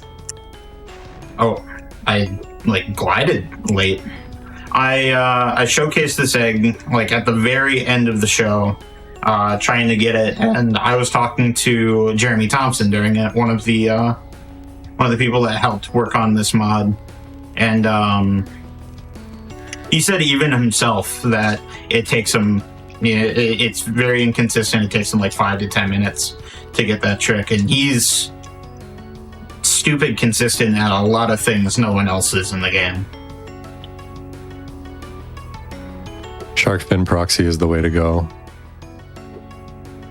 Like, it's to the point where in the original, I won't call it competition, but there was an incentive to finish the mod early, like a race to finish the mod, to get 150 eggs in the mod. This intended strategy was used by, I don't know, maybe 2 people, whereas everyone else ended up doing some variants of a shark fin proxy to get up there. That, that shark fin proxy wasn't even known about when the egg was placed up there. So yeah, the end of this, to see who could get all the eggs in this mod first, basically just turned into whoever could get this strat first. And it started out by being a lot of people doing it via like save states and stuff. I tried it for so long without save states, and it, got up there with shark fin proxy as well a couple times, but messed up the jumps afterwards. Not to toot my own Eventually horn. gave up, and I think I was the first person to do it, to sequence it all. yeah. At least with the jump.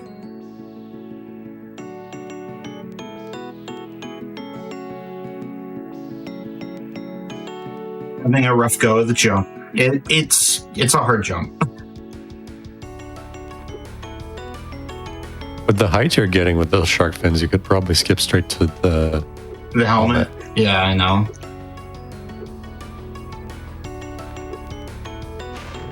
I'm like gliding to frame lay it. It's weird. You buffer out the glide.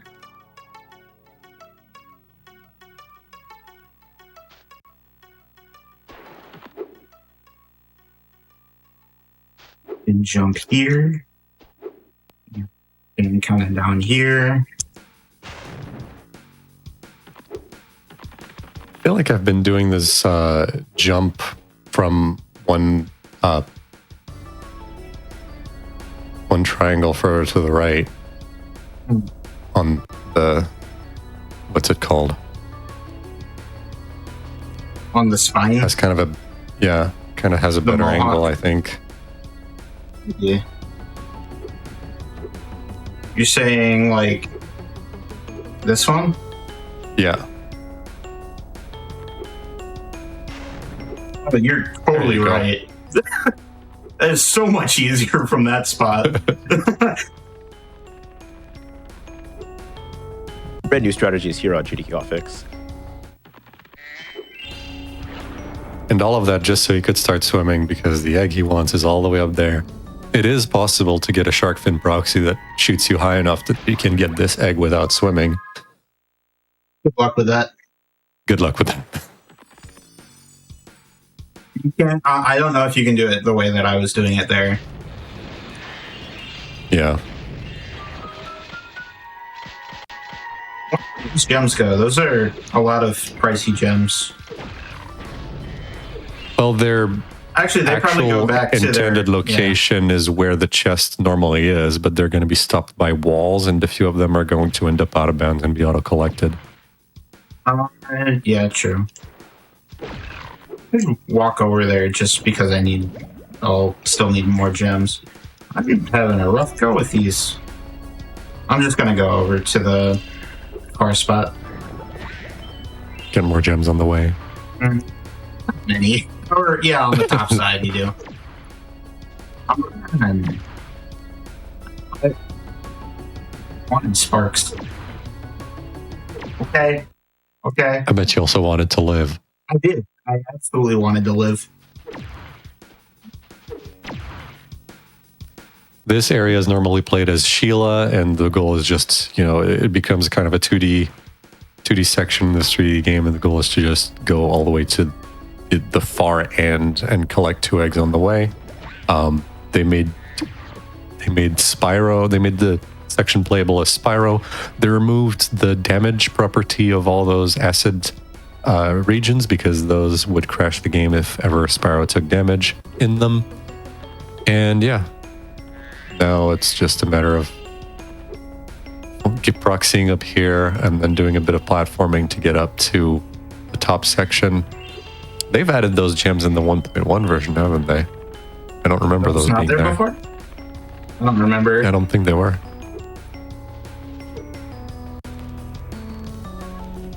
All of that for this egg that's sitting up here. Fun fact, if you jump on that hand right there, the game crashes. Oh yeah, because this has acid properties for some reason. Yeah, the hand has acid properties. And the acid doesn't, but the hand does. Yeah. Explaining like why gets into talking about like how animations in this game are stored and stuff. Because it's looking for a Spyro, or it's looking for a Sheila damage animation, and you're Spyro, so it can't find the Sheila damage animation, so the game crashes. Right.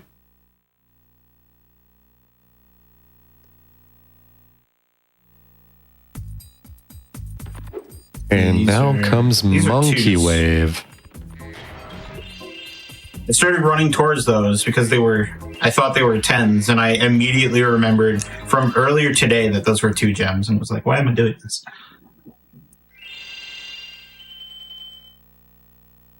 There's a lot of stuff that I could do in this level that I will opt not to because it's all extremely inconsistent, and I will take longer doing those than just playing the level.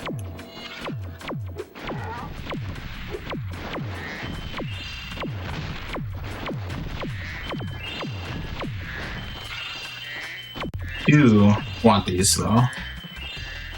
This level is a good source of gems. They still got the balloon here, don't they? Yeah.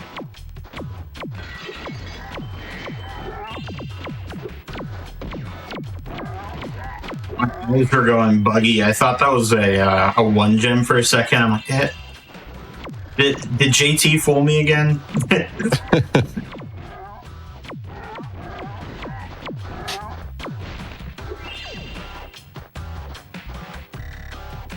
I need to grab these now before the staircase goes up.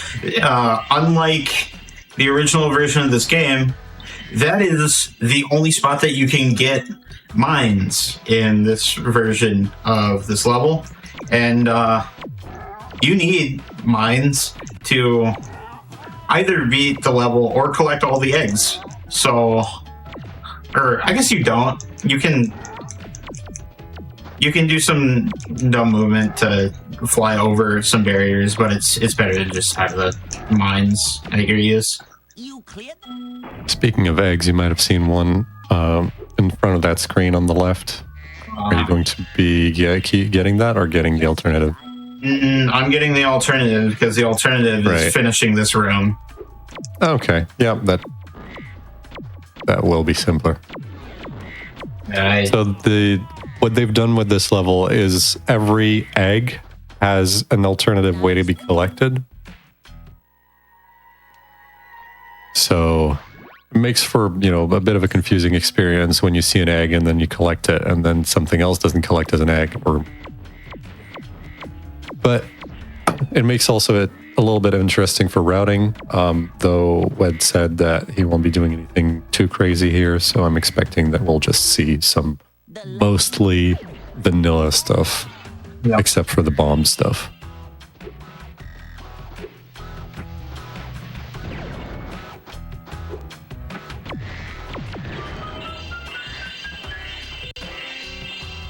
I forgot how good that strong chest is. This level has 700 gems, and I think in 117% it takes like 4 minutes. It's really strong.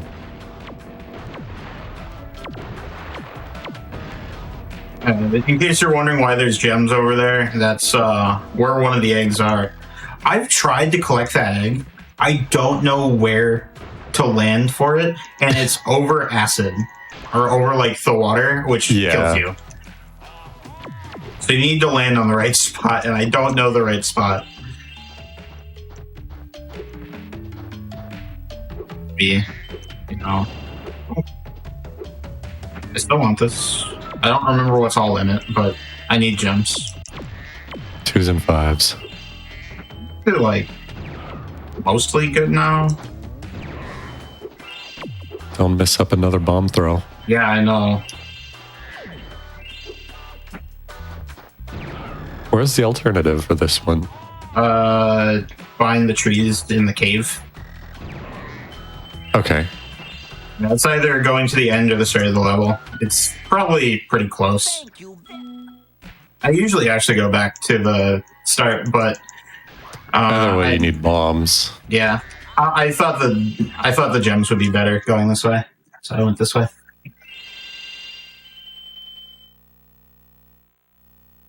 feel like if you'd ended up with less than 3 bombs or short of bombs, then it would be a good backup to just do back to front and get that alternative. But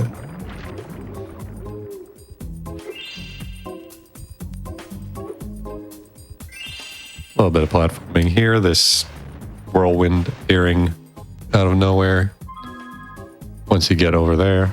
And then, yeah, there's an egg up here, and I believe it's going to be chained right away with another egg that's right below it.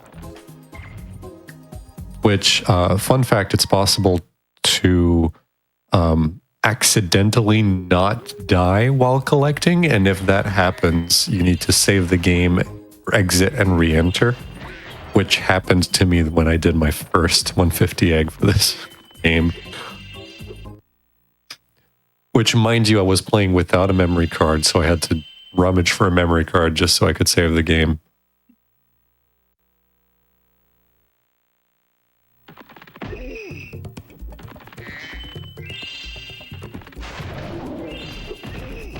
We are, I believe, well on track now with gems again, so Would you like to see? Nice. we probably treat things fine.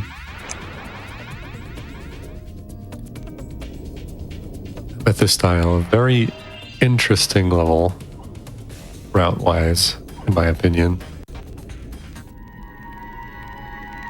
Specifically because of this plane that's going to be moving around the level. You want to kind of make sure you don't spend too much time running after it. So you'll be, I believe Led will be manipulating it in some way to kind of happen to be on his way, like in an easy location to get. Yeah. Well, that'll probably screw it up. Maybe not. It's actually probably circling right now.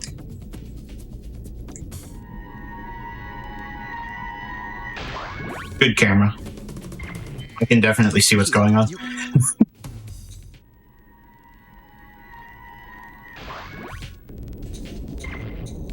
Yeah. Oh, that was nice. That wasn't exactly how it usually works out, but that still was really good.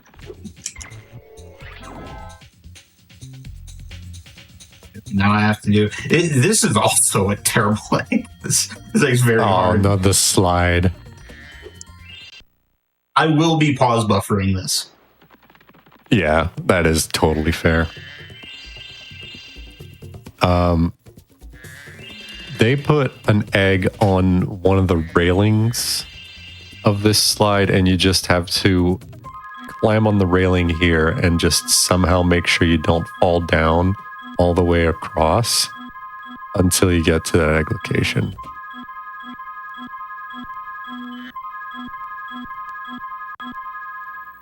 Oh, that was close.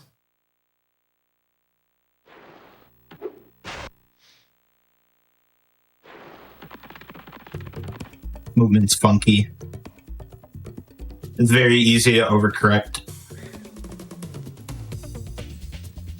You also move slower as you get further on the railing. Also, likely a strategic death abuse incoming. Or a strategic game over abuse coming on this.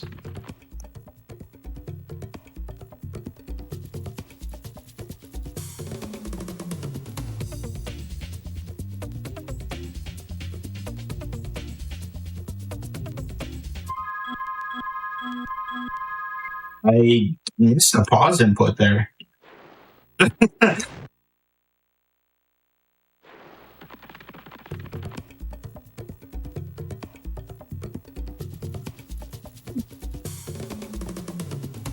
Yeah, I'm no stranger to pausing on thin platforms as a monkey ball runner. Yeah, I'm sure.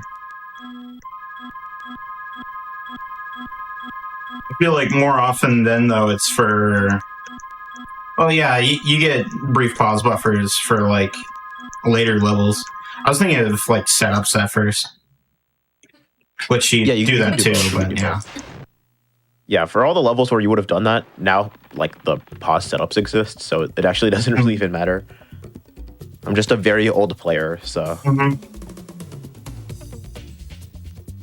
haven't gotten everything down, so sometimes you got to play it by ear. yeah, exactly.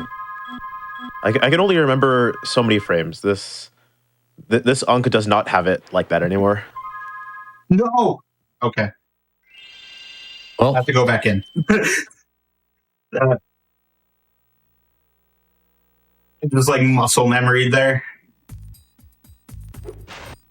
Level's done, so I'll just be going straight over to it. It's not that big of a problem. It's just... ah. It was for the 2. It was for the 2 gem.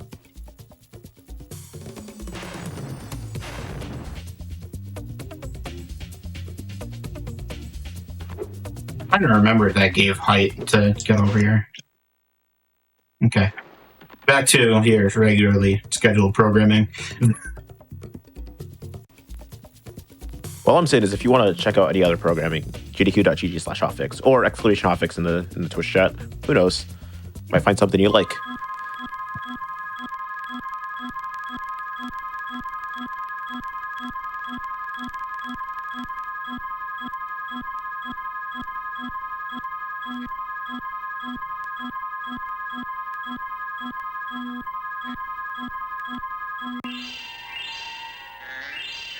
here we go.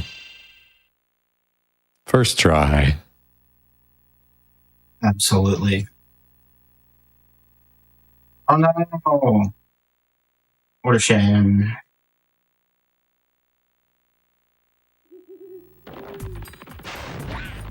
Yeah, Spyro 3 released for the PlayStation 1 in 2023.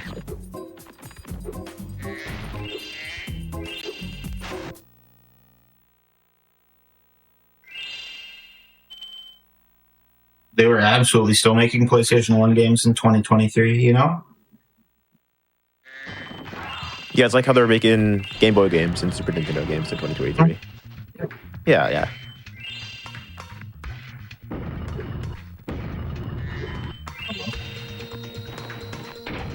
You need to be on that door. I don't need to be on this door. Kind of want to, though. Zachary was waiting for you up there.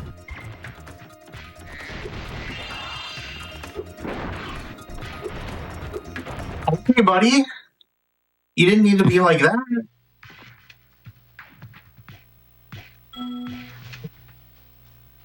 The gimmick with this level is that all of the characters have riddles for you that you have to answer one of 3 options for.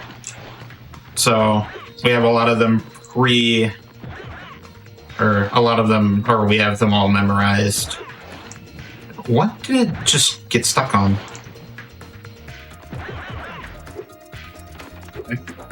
Now we get to try in the infinitely spawning room.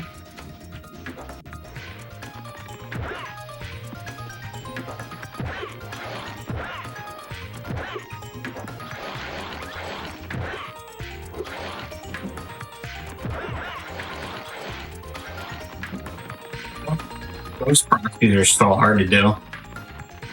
The camera and the fact that I don't play with a controller with vibration just like completely ruins any like sense of timing. I might be able to work out for those.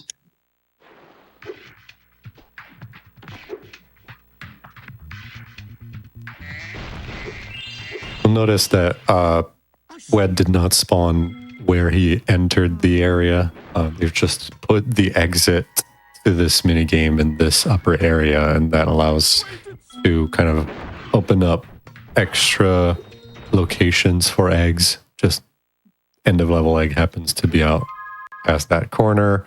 Now he re-entered the area and exit it again because there's 2 more eggs that you can get up here. And I believe he will enter and re-exit one more time for the last one, or are you going for the proxy? Nah, I'm re-entering. Vaz proxy. Vaz proxy. Oh, The intended way. I didn't even realize that there was one there. That's news to me. Yeah, right under where that portal is, there's a vase, and you can just squeeze between the vase in the corner, and it just shoots you up in there. Yeah, I had no idea about that. That's cool to know. It's probably faster. Probably would be faster even. Yeah. And another proxy just for good measure. You know, I've used this atlas a lot less than I was intending to. It's probably faster. With memory card, it would only be faster if you're exiting from a side area, and only by like 1 second. Yeah, I usually try to end inside areas for it. Yeah.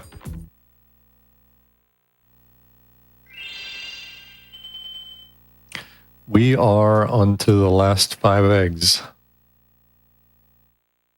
We have a flight. I will be killing a lot of fish here because they all give 25s. As you see me not killing fish, I'll be getting to them. Oh, that's interesting. I wasn't trying to do that.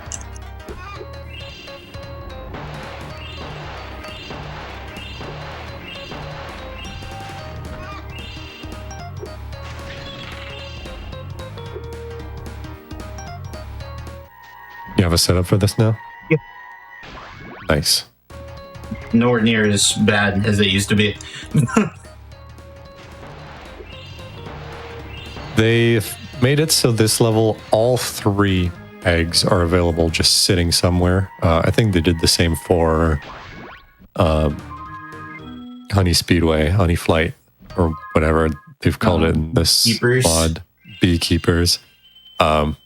But we didn't mention it there. So you can complete the time attack and get an egg this way. But the last egg that Wed got there is that egg that you would get by completing the time attack anyway. So there's 2 ways to get it, and obviously just finding it in the level is faster. And this whirlwind here is the reason Wed went all the way to that one island earlier just to collect a 25 gem. Yeah, this one right back here in this back corner is the one attached to the load-bearing 25 gem that I mentioned like half an hour ago. All of that for this egg here on that island. This is a kind of Easter egg island. It is theorized, and I believe been confirmed, that in the original game there was supposed to be a whirlwind coming out from that main tower where you fight the sorceress, and that leads you to this island. But it has been removed, and it's not accessible normally. It was like last second removed. We are able to access that island with glitches normally. In the mod, they've just added extra whirlwind so you can get there. In fact, it's required to get there to get one of the eggs. Kept all her treasure, but after she was defeated, a bunch of thieves came and stole it. If you can catch the thieves, you're more than welcome to keep. It said I need to get 7,000 gems. Let's go for this. That was not a good attempt at that. I'll try it one more time. And then I'll go into subs.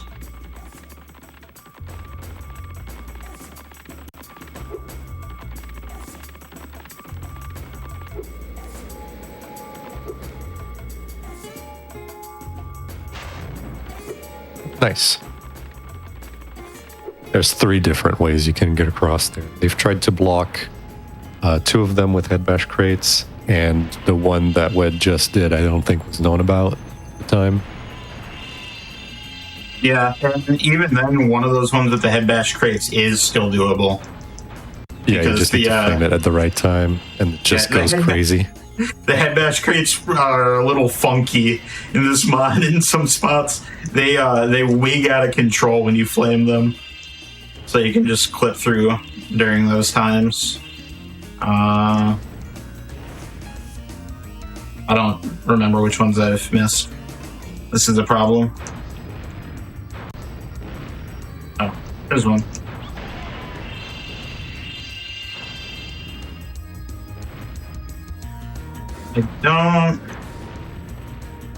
I might be good on gems without entering a side area. Yeah, you should be fine.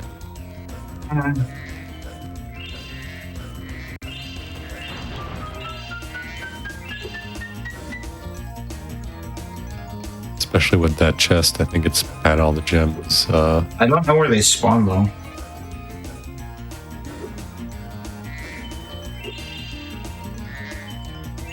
I know where they spawn when you die. And I do have Problem solving. I feel like if you'd waited long enough, they might have appeared in your inventory. They might have been auto-collected, but this is faster, probably. There you go, 7,000. and change. Yeah, we're coming up on the final leg here. I'll use up all the rest of my lives here to try a strat too. The best chance to defeat her is to borrow my flying saucer. I've cast some spells on it to give it extra firepower and unlimited flying time. The rest is going to be up. Imagine if I didn't check my lives and I had 0 left right there.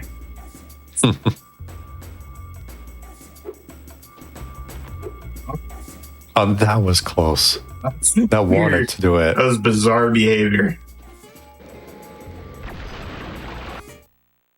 Yeah, I think it would have worked if you'd pressed charge at the right time, but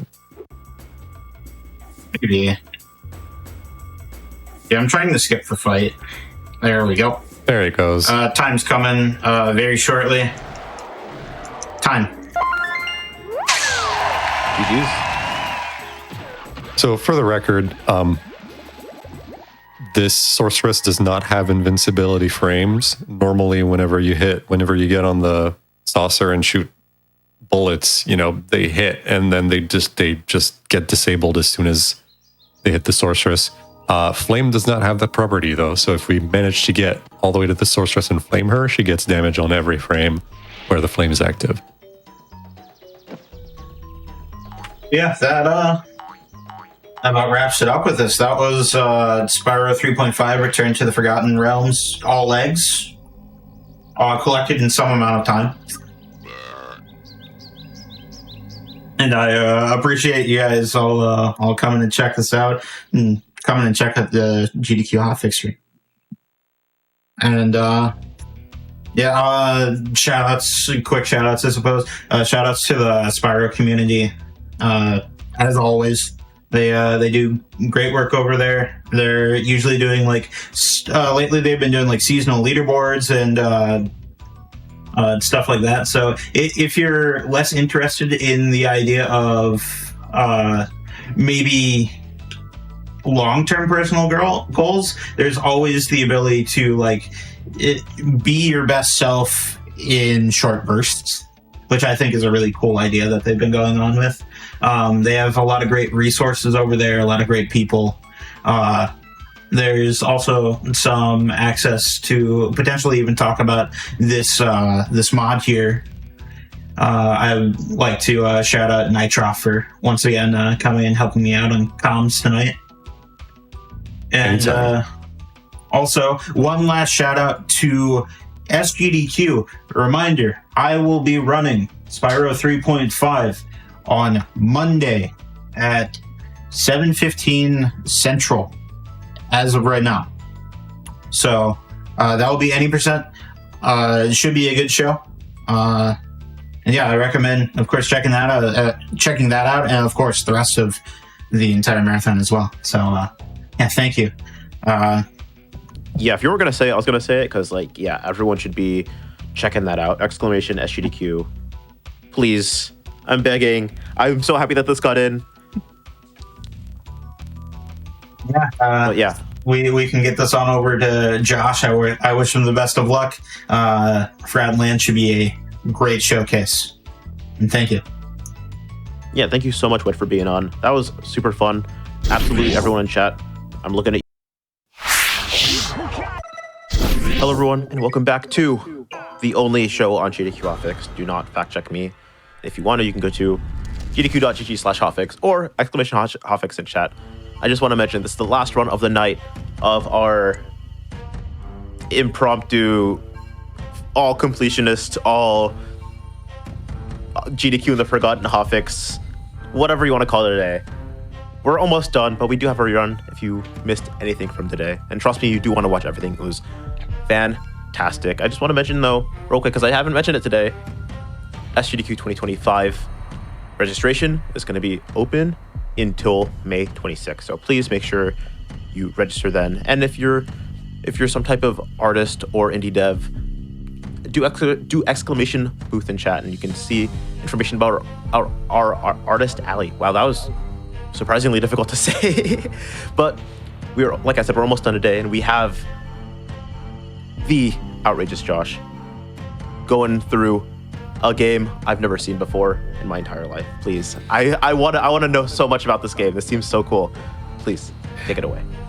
Hi everyone, welcome to Jak and Daxter: The Forgotten Lands. This is an alternate reality from the game you may know and love, Jak and Daxter: The Precursor Legacy, and it is made by none other than Qatar, who is with us here today. Hello, that is me. I just want to mention that while I'm the main devs of this mod, there's also people that have worked on this. I want to take all of the credit. I'll only take 90% of the credit. 90%. Hat Kid did a lot of work in this most recent chapter. Yeah, a lot of programming on Pex. If you search Pex Gaming on YouTube, did the music. I'd say that's the two of the main people. Yep.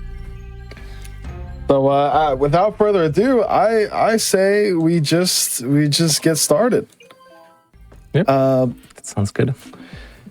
Normally we would spawn in, normal game you would spawn in Geyser Rock. You may recognize this, but this takes place in a reality where we just skip it.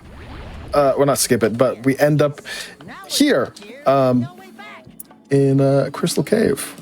So let's get the countdown going, shall we? Okay, so 3, 2, 1, go. Look. All right, thank you. So out of Geyser Rock, we spawn here in Crystal Cave. Qatar, if you want to, give any thoughts about it. Yeah, sure. Just like a quick, because we didn't really say. So this actually runs on OpenGoal, which is the compilation project. You might have seen recently there was a Sonic Unleashed one on this OpenGoal. It's done for the Go programming language, which was actually made by Naughty Dog for the Jak trilogy on Jak X. On this PC port, the compilation allows us to have custom content, which is why these levels are even possible in the first place. So big shout out to the OpenGoal project. Oh yeah. Oh, I barely avoided that. Okay. Yeah, OpenGoal is man, so much work has been put into different mods and custom levels. This being, very easily one of my favorites, if not my favorite mod of the Jak series so far. Yeah, you'll see some new additions to the base game. what we just collected there was called Super Green Eco. We have your regular 4 main sources of eco. We've got green eco, red eco, blue eco, and yellow eco. Oh, and we have, spoilers, we have super versions of them. And that is what you saw there, the Super Green Eco. It made us invincible during, let me make sure I had that. Beautiful. During its duration, and also gave us 5 health. You see in the top left corner here, there I have 100 little Green Eco pills, which is equal to 2 extra health, so a total of 5. Yeah, pretty neat stuff. You'll see the other 3 super forms throughout the run. And yeah. It's good that you mentioned it that fast, because I almost forgot, you know. I've been messing with those for so long. For me, super ecos are like just, you know, a base thing in the game now. It's like, yeah, we got super eco now, whatever, yeah. It's chill. So in Crystal Cave here, we have to get all the power cells to leave, all 6. And once we collect all 6, which we just did, we're able to ride the gondola up to the next level. Oh, surely. This will take us back home. Well, And this gondola has been through a few different phases. If you want to, I don't know if you want to talk about that or talk about the new level that we're entering here. Up to you.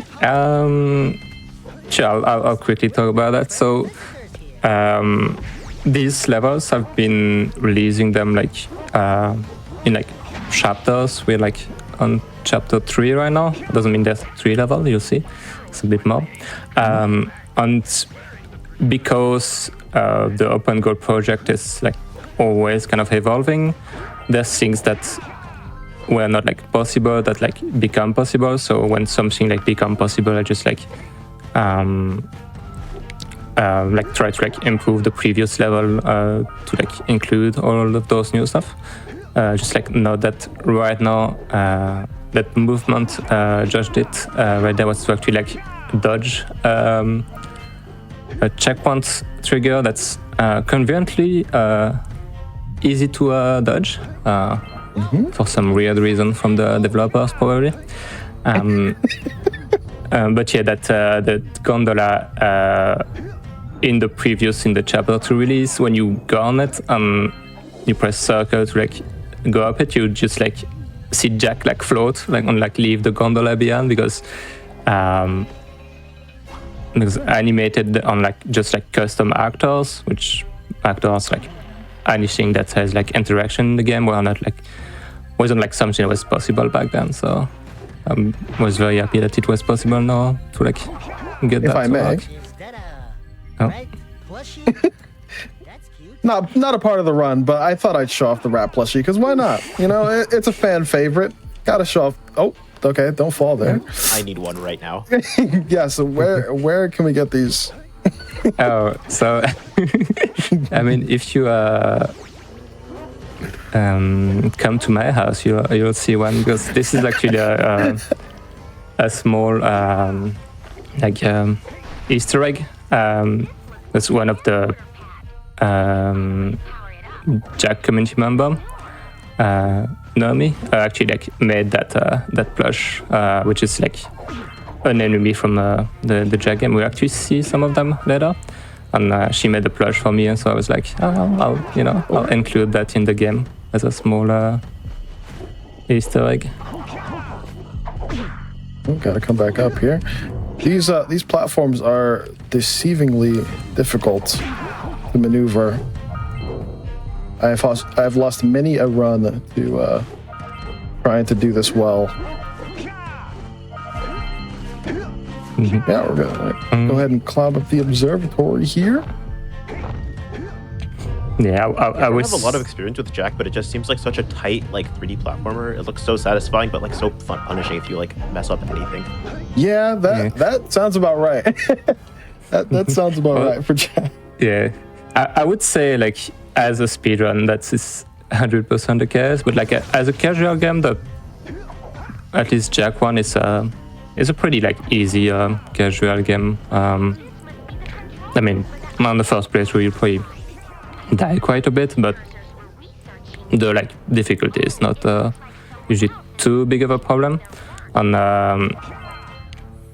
I get a lot of question about like if, because I've been part of a speedrunning community, if like this mod is like only made for speedrunners. It's like really not. Everything like can be done with like knowledge you'd have from the like beating the normal game. And I see Josh was quite stressed by that part, which is very fair. Yeah, that's one spot I definitely don't want to die at, so I'm glad I didn't. That was mad close though. Yeah, that part is can be a bit tricky for sure. Both as a like casual experience and in the speedrun. I'm gonna bring in my camera here to load in the next level just a little bit faster. So the next level runs on a really, really large cycle. And if I mess up one thing, the whole thing just unravels. So I'm gonna lock in for this entire next level, Energy Bay, while you guys listen to guitar and the wonderful music made by Pex. All right. Yeah, so let's talk about this cycle real quick. So you can see some of these guys with the balloon, call them the Zeppelin usually.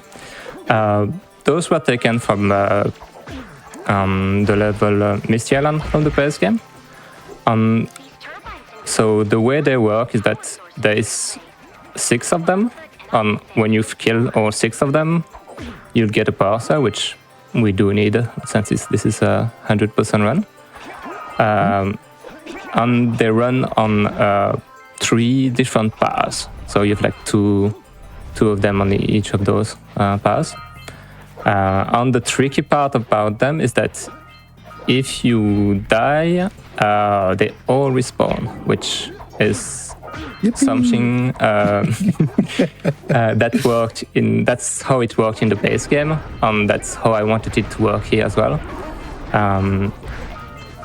This level was actually made with that very much in mind, and that's why like all of the paths they will interact with other like movement in the level, so that gives you like a chance to like get them on the way. Because of earlier when we were in the previous level, we like loaded the level at a specific time. Those cycles also all load at that time, which is kind of nice because that means like every error before that point like doesn't matter, but now like every error now will like change the whole cycle. And also the level is pretty like open as soon as you get the zoomer. That's like a lot of different things that you can do, so it was also quite challenging to like route the level. You would think as the developer I would have like a route in mind, which is like true for most of the rest of the game. And yeah, here it's yeah, we got the super radical, which give us like a very big AoE attack, which allows us to also break the crates, which normally you can't even break with radical, which was a shame. So I fixed it, Naughty God. You're welcome.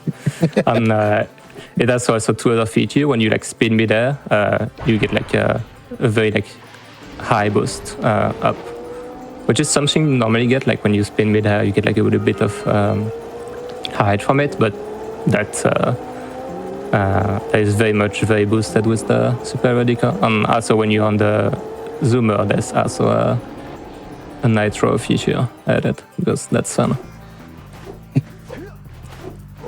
which will come into play.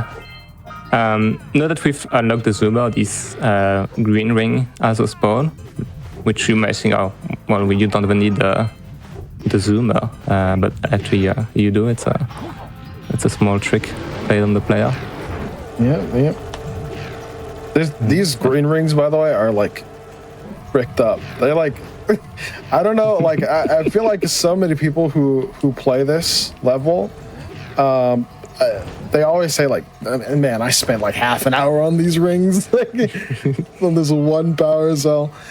But it's tough. I still to this day, like I've done it, I don't know, maybe like 100 times at this point, and I'm still like I need to like lock in so I don't mess up. That was scary. Yeah, they've been to quite a few revisions actually.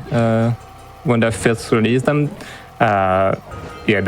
one of the rings was like really hard to like see where you had to go because it was like overlapping with the sun behind, and like that green with the sun behind. It's like somehow that's like well, I should have known. I know some color theory. That's very hard to see, but so that was changed. But like even with that change, like some of the jumps you need to do, like those jumps also are a bit tricky. Like I did push the like zoomer mechanics to be quite a bit harder than they are like in the base game, because it's I don't know, the zoomer is very fun. I wanted to like use more of its potential, and it seems like you did super well on the cycle. Let's go. So that hole went really, really well. Like you even had to like wait a little bit for the last one, so that's you'll love to see it. Right. Yeah. When Energy Bay goes well, I am a happy man. Mm-hmm. Yeah, it's usually one of the like 2 level, I'd say, that especially at top level can be the most stressful. So yeah, that's one of the 2. So yeah, one of 2. That's a good luck for the next one, but that's coming much later. yeah, we got some more tough things coming our way here. I'm not sure if Qatar mentioned it, but with Super Red Eco here, we can even break through these walls with these boosts. I was gonna mention that the nitro like another use, which is like to break those, which is also something that was confusing when the first when it first came out, because I wanted to like put like the rock as if it was the boulder you can break, as if it was like part of the wall, but I did like too well of a job by like changing its color to be like the same of the wall, and maybe Josh took like 30 minutes to drive around with some hints to find it.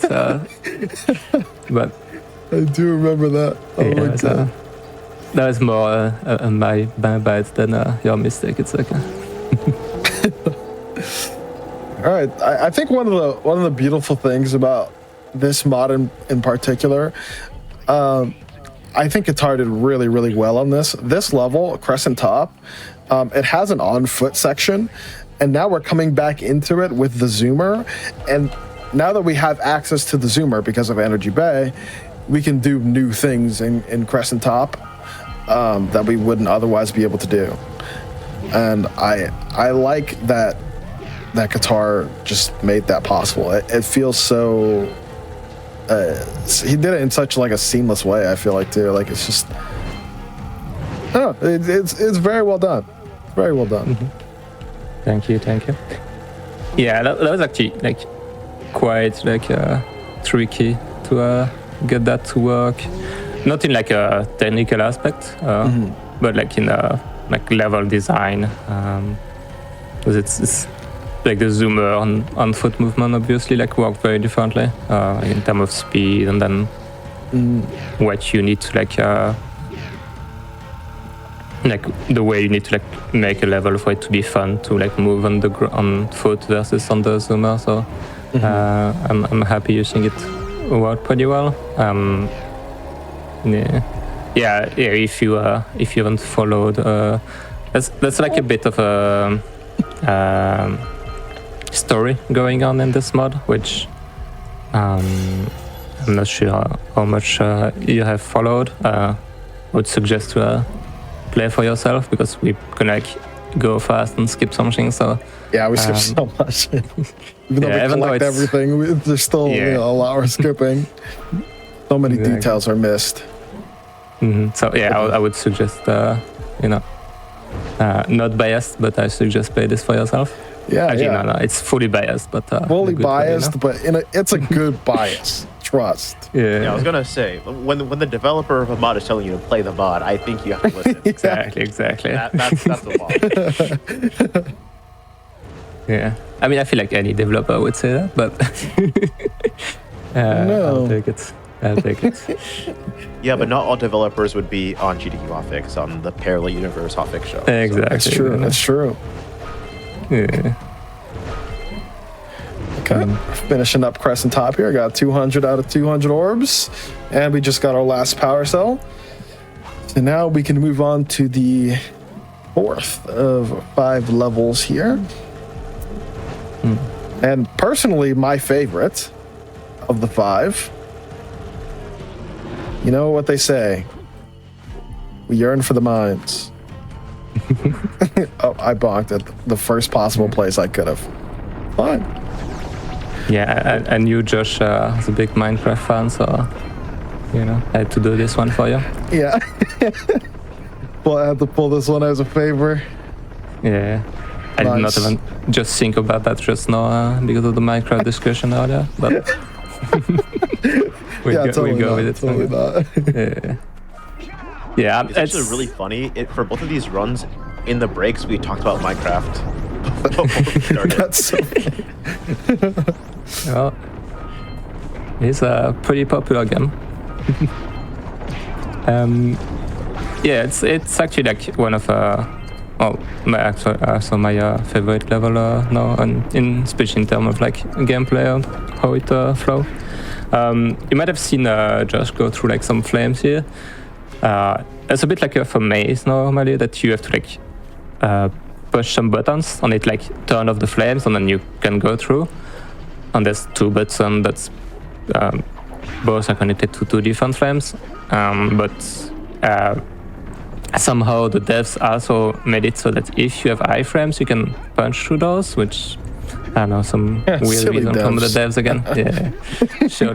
Yeah, surely it's just a mistake they made. Yeah, surely. It's not definitely super attended when you look at the code.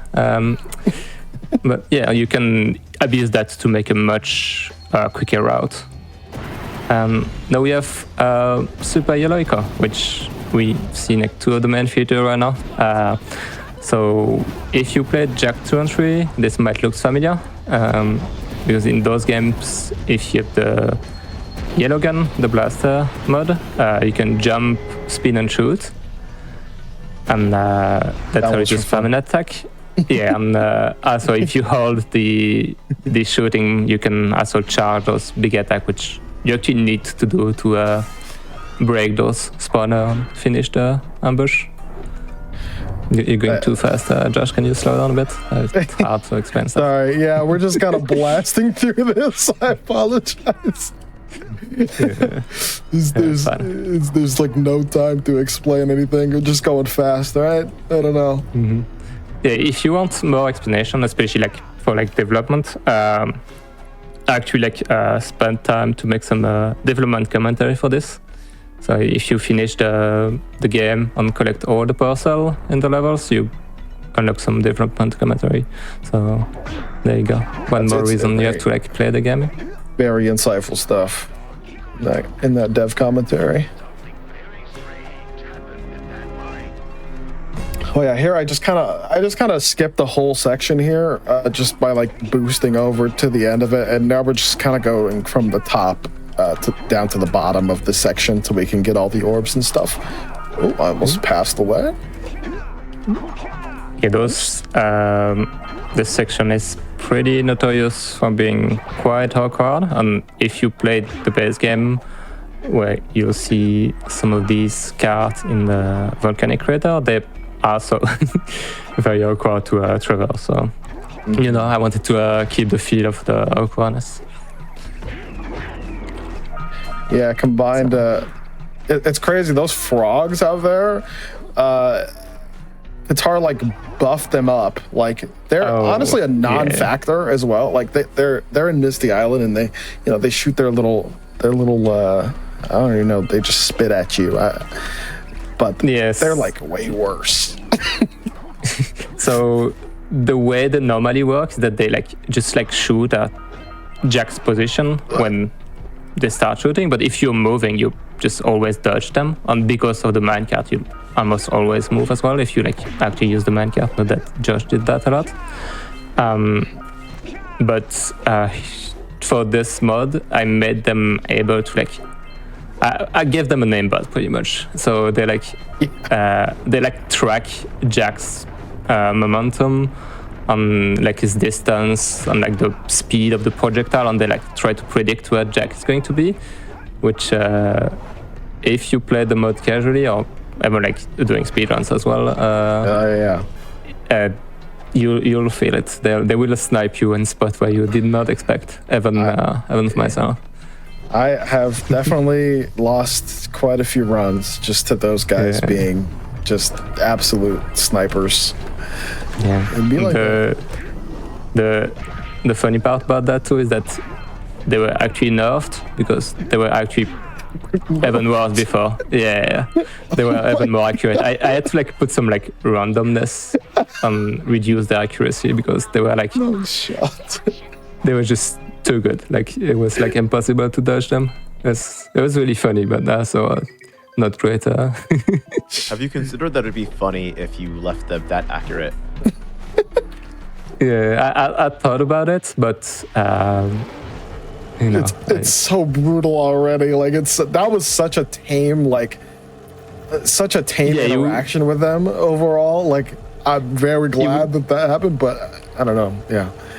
You wouldn't be able to tell from this run that these guys are like that, but because the way Josh's route goes, it dodged most of the interaction. Because they also interact with like your camera on like Jack's position, obviously. So like the way the way Josh moves and put his camera is also like to avoid most of the situation where they could shoot you. Which there's still some, especially like that last guy. Can still like shoot you at some point. So I'll probably let Josh also focus here. We on to the last level of the game, which it's in a 3 section, I'd say. So the first one is this rock section. All of those rocks are on paths, on some like specific paths, but which paths they will be on stuff, on their speed, on size, and stuff. It's kind of a lot random, so it's very hard to dodge all of them. Also, it'd be very hard to like remember all the paths they take because there's like 70 of them, 80 of them. I forgot. It's a lot. And we now have like the second path, which make use of this, the last super eco, which is super blue eco, which on the zoomer allow you to not really fly, but you can like float with it, and also you have much more speed. And so it makes use of that eco a lot. And we'll have these guys, which if you play the base game, they're kind of annoying because if you try to cut them off, which you think it should be the way you're supposed to kill them, they will very often like go the other way and completely dodge you. Ooh, really good. But there's some very specific spots, like the one you just got right now, where you can get like a quick kill on them and kill them much earlier. This is going pretty well. There's one last guy, which it doesn't matter too much if Josh get a quick kill. I'm not gonna get a quick kill on this. Yeah. I lost my eco. If you have super blue eco right after that cell cutscene, you can still keep the blue eco. Even when super blue run out, you still have the normal like blue eco, which speed you up and allow you to get a quick kill on this guy. But yeah, it's not too bad. As long as the previous guy is the one you really don't want to miss, because there's actually a boss at the end of this mod, which this was not completely intended. The speedrunners have found a skip for it, and I will let this talk for itself.